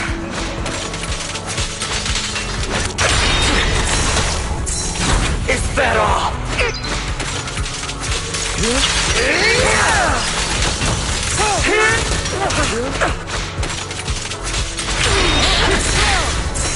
Out of my way!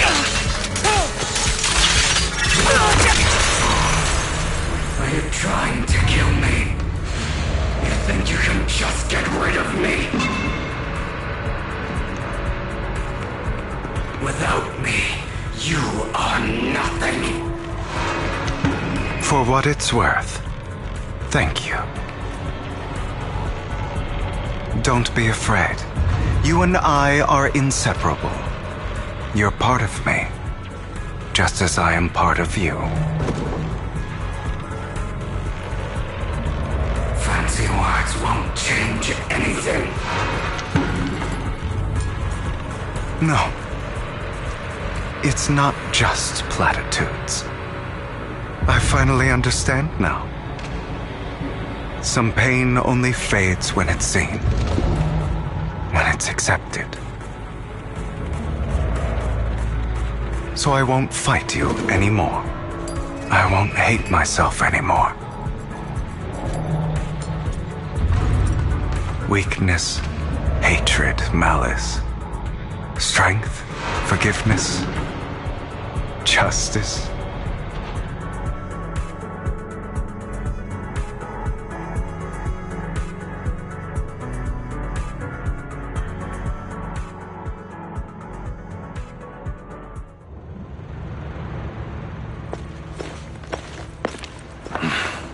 Hugo, it's time.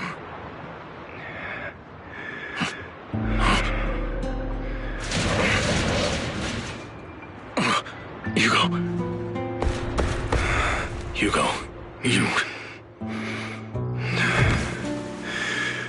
Did I scare you? I made it through. I won. No praise for me, my dearest partner.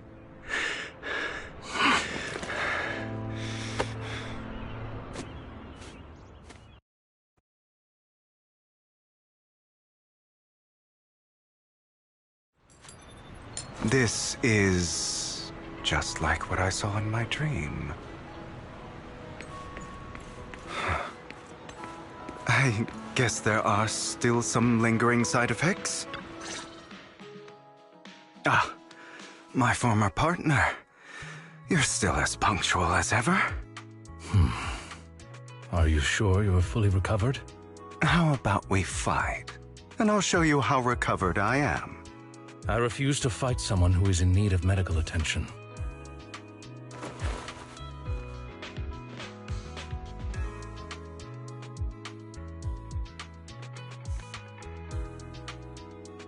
How thoughtful. I'm touched. Or perhaps is this simply part of Victoria Housekeeping's professional care? I'd rather you not starve to death.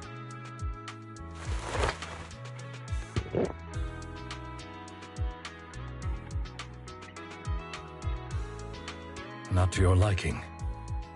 I'm fairly certain this is the same kind as before. No. I've just gone too long without food. It feels a bit uncomfortable. Either way, thank you. Now tell me, what exactly happened in the warehouse? Just going a bit crazy from... you know what? Were you expecting anything else? But I did have a very long dream. A dream about many things from the past. If I had to put it into words, it would be like giving myself psychological therapy. You seem like you could benefit from some too. How about it? Want to book a session with me? Trust me, I'm a pro. Seems you really have recovered. Well, of course.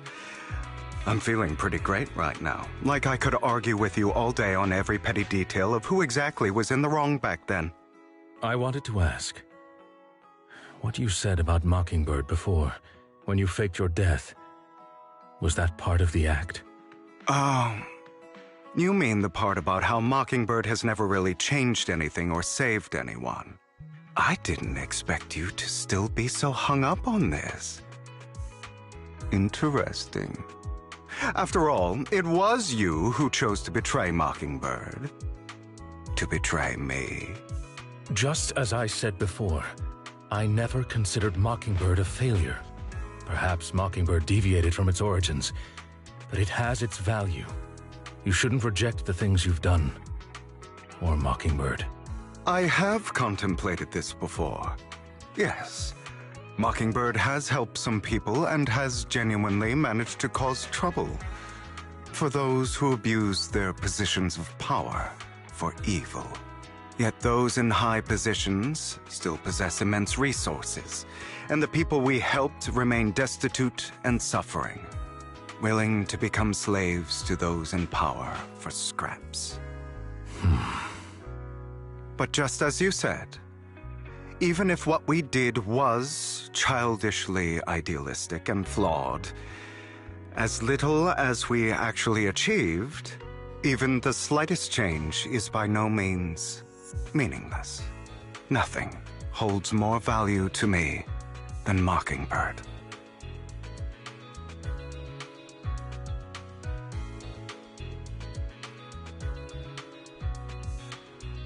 All right, let's catch up later. I still have things to do and need to wrap up my plan. I thought you would rest up first. As much as I would prefer that. My dear uncle and the Exaltus fanatics likely would not give me such an opportunity. If all has gone to plan, the fish will have taken the bait already. And if everything goes very well, I'll soon have solid evidence of the Ravenlock family's crimes. Well then, thank you for your assistance, former partner. Let's part ways here. I'll go with you. Lycon, surely you don't think that because I just recovered, I'm too weak to deal with those useless fools. Hartman's actions will disturb the safety of New Eridu. As I serve the mayor, I should intervene. Very well, whatever. Let's go. And don't slow me down.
I'm sure you've heard about the missing workers from companies under the Ravenlock family, too.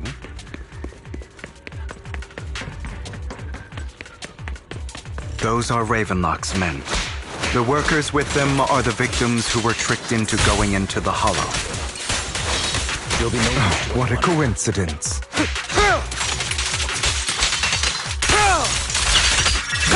Come on, let's get them out of here.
Bunch of nobodies. Swing your hell. Kill them! You're welcome to try.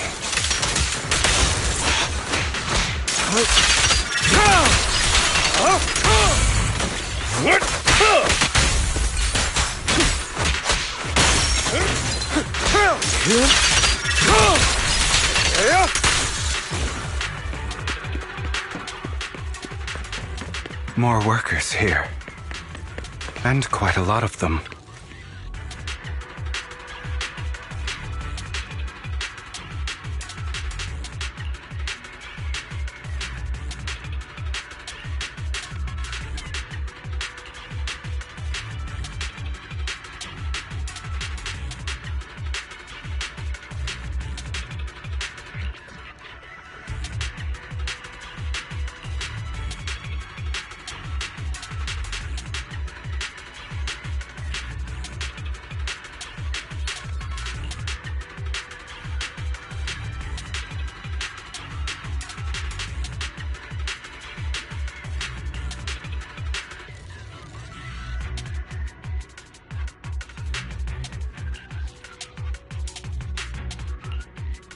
Is Hartman behind this, too?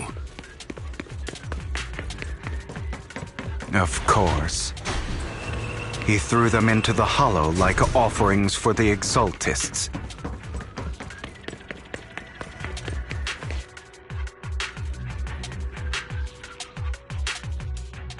There's more over there. Let's hurry. It's different this time. Don't rush in. Let's listen in on what they're saying first. I still need more direct evidence to ensure the plan is absolutely foolproof.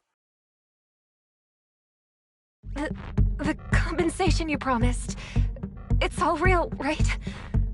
All we have to do is follow you into the Hollow for some simple tasks, and you'll give us a huge sum of dennies. It sounds real suspicious. Shut your trap. You keep yapping and asking questions. If this is all so suspicious, why were you so eager to sign up for it? Because I don't have a choice. My daughter was previously caught in the Hollow disaster and suffered severe corruption. The treatment costs have completely drained our family's savings. So that's why... It's the same for me. A serious illness at a senior age. I need the money. Who would risk taking a job like this unless they were desperate? I'll do it. No matter how suspicious. As long as I can get paid, I'll do anything. Even risk my life. Wait, you people from the Ravenlock family, you're part of a big company in Tops. You wouldn't go back on your word, right? Don't worry, you'll get every dinny you were promised. But before we start, you all need to take this medicine first.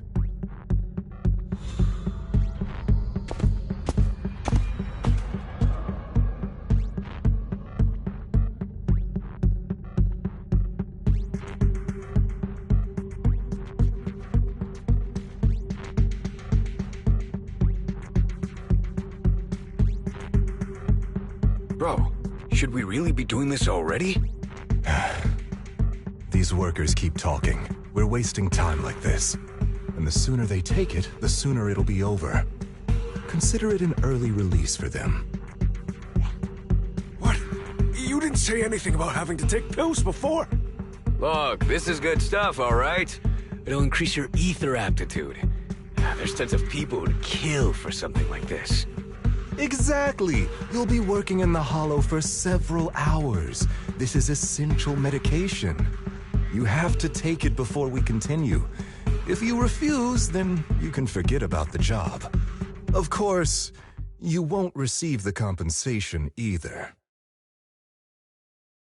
Lycon, what are you doing?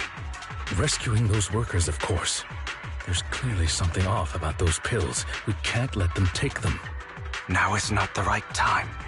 As I said, we need more evidence to ensure the plan works. And as I said many years ago, you can't exploit innocence to achieve your goal. So that's how you see it. If that's not what you want me to think, then explain everything to me. All right. It's a little complicated, but simply put, these workers will be fine. Of course, it's your choice to trust me or not. But if you try to rush in, I will stop you. I trust you.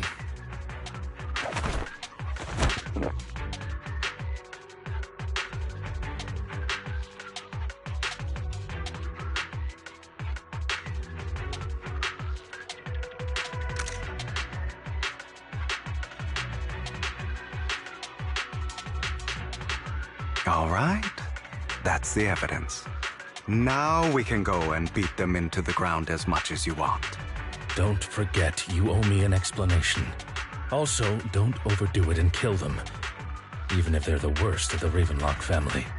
All right, Your Holiness, Saint Lycon. Those were... Who the hell are you? Why don't you take a guess? We're the ones here to stop you.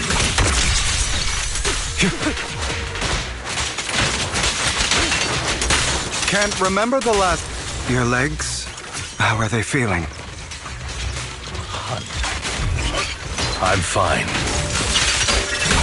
To be honest, I think I prefer the way you used to fight. Let order and madness dance. You had a lot more...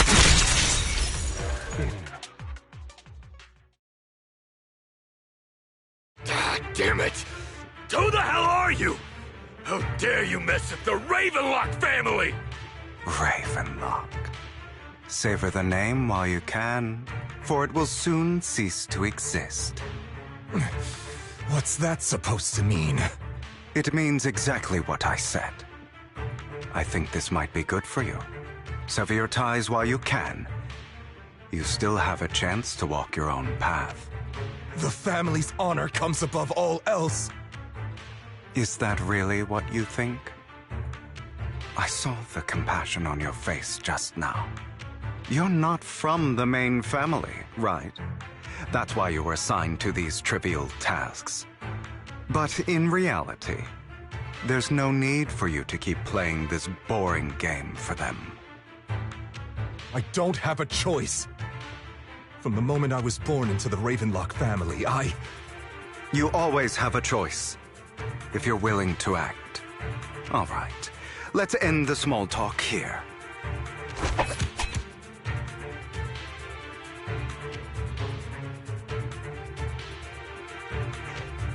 Don't worry, Lycon. I didn't hit them too hard, just enough to keep them quiet.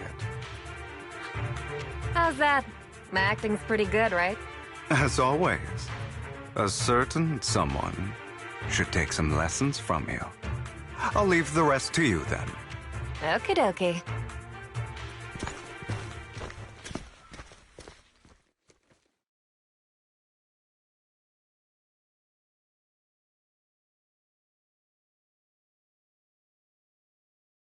Okay, now can you tell me exactly what's going on here? As you can see, that worker just now was actually an informant of mine. The pills were swapped out with vitamin tablets. Outside of this batch, some workers have already taken the actual substance Hartman has. But rest assured, the antidote for it is already in development. I found the best in the field to help, and with the data I collected before, we should have results soon. I wanted to ask. The reason you decided to lock yourself in a room and endure the effects of the drug, besides getting evidence, it was also to collect data on this drug in order to create an antidote, correct? It seems you're not completely beyond hope. I thought you were just being stubborn. Sometimes I wonder if you know me at all. Then, I have one last question. Why did you never tell me any of this back then? The truth is, I heard everything. That entire conversation between you and Jack. Before he passed away in that small attic. When Jack called you aside and gave you those warnings. When he told me you might go down the wrong path? That's right. You never said anything. What would I even do? Scream and rage over your suspicions, or get on my knees and beg for you to trust me? You know there's no way I'd allow myself to do such a thing. Besides, back then, even I was confused about myself. Jack, It's all in the past. You don't need to explain anything to me. Enough. We should get going. If we're going to reminisce over the past, we should find a more suitable location.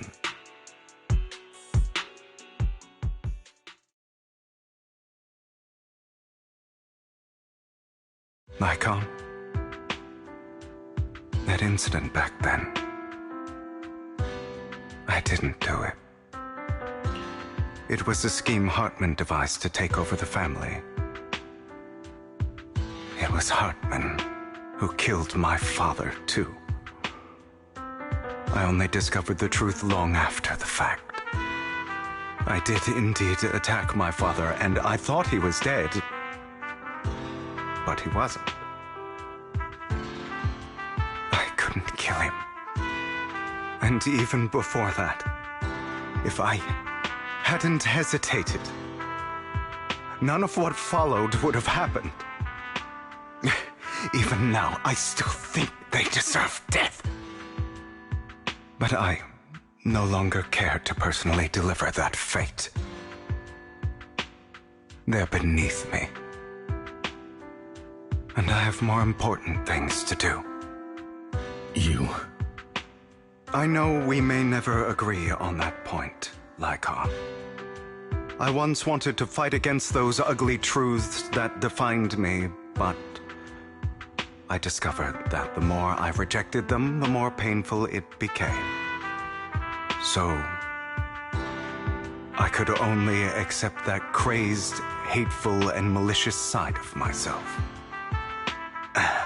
As long as I know I will never become like my father, like Hartman, that is enough for me. You've changed. But I think that might be a good thing. Don't patronize me. you've changed a lot too, compared to before. I still disagree with Jack's words, and I won't forgive your betrayal. I will walk the path I believe is right, even if I must tread over thorns and through the mud. But I will also allow you to walk your own path, Lycon. Should I say thank you? You're welcome. Come to think of it, we haven't talked about your legs and eye. It was just an accident, not your fault. I'm doing well now. I hope you are too. On the contrary, perhaps I should be the one apologizing. I misjudged you. I used to think you wanted power, that everything you did was for your own ambitions. I thought you wanted the power to pass judgment on all in this world like a god. I am a god. I am my own god. Or you could say that in this world, everyone is their own god. There are many things that we are powerless to change. But there are also many choices we can make. Just as I said before, I am the only one who can kill me or save me. I'm glad you think that way. Let's go. I still have one last thing to do. To witness the end of Ravenlock.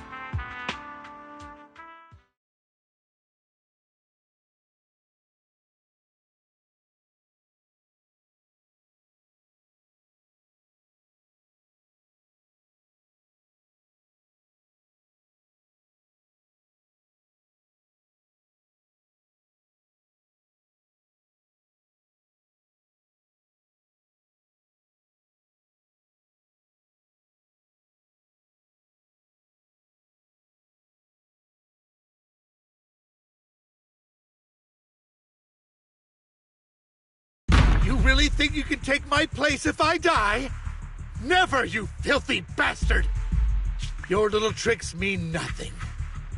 As long as the Ravenlock family stands, I can still get back on my feet. You still don't get it, do you? This was never about avenging my father. And I don't care about taking your place. I didn't come this far just to kill you. That'd be pathetic. Right on cue. Why don't you take a look at this, Uncle? On behalf of TOPS, I'd like to clarify that we had no involvement in the Ravenlock family's actions. TOPS is officially terminating all partnerships with the Ravenlock family, effective immediately. We will have no further affiliation with them. Are you crazy? What the hell do you get out of ruining the Ravenlocks? You want to be a petty thief forever? Thief? Oh, Uncle. Allow me to reintroduce myself. I'm the name people whisper about. The one who robs the rich and gives to the poor. I'm the master con artist who can fool anyone, anytime. I'm the leader of Mockingbird. The one who turns every headline into my own stage. I have friends who'd catch me if I fall, partners who'd shed tears for me, and allies who always have my back. I am Hugo Vlad. You're the one who needs the Ravenlock name. I never did. You ungrateful bastard! You should have never been born. You flatter me. Same goes for you, Uncle.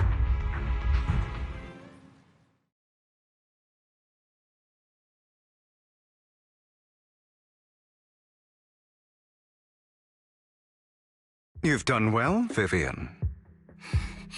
You had better give me an explanation. And here I thought this would be a touching reunion. What's with all the anger? Hugo, I'm a member of Mockingbird too, and I mourned your death. Listen, Vivian.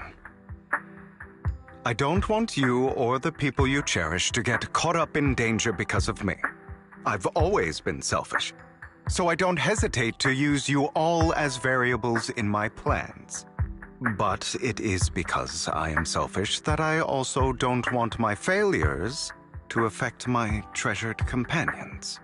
In any case, if you were in the same position, would you not make the same decisions? Lycon's taking care of everything outside. We should go. Also, Belle, thank you. And I'm sorry for the whole act where I threatened you. It was the only way for Hartman to drop his guard against you and leave you be. I, Hugo Vlad, am forever indebted to you.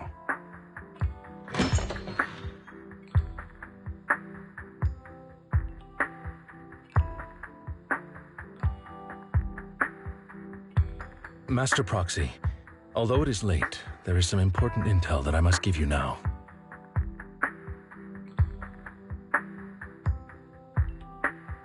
So, Lycon, you knew about Hugo's plan to fake his death? I was simply playing along. After all, I could not determine whether Hugo's plan would pose a threat to you. You are a student of the mayor's late friend, and I am obligated to protect you. You still have that habit of finding awkward excuses when you're embarrassed. Mr. Hugo Vlad, if you have any important intelligence to share, please do so with haste. I need to return to rest before midnight.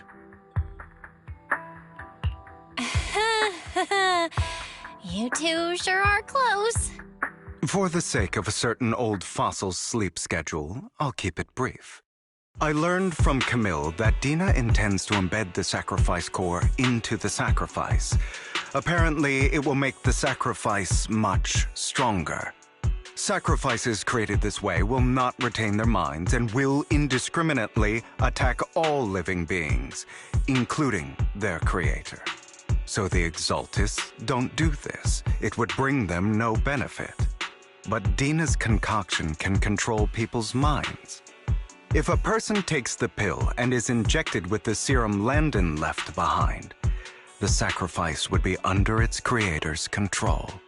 Although the dormant sacrifice has been destroyed, Dina found a batch of that serum her father created and wants to create new sacrifices. Never mind the sacrifice. Hartman's sacrifice core is a fake. We don't know where the real one's gone. The real core has always been here. Here? In Lord Phaethon's video store? Vivian, do you remember when I suggested you give that collectible to our dear Proxy? I remember. But that was just an ordinary pendant. And I've met the person who submitted it. She has absolutely no connection to the Exaltists. How about our dear Proxy take out that pendant so we can take a look?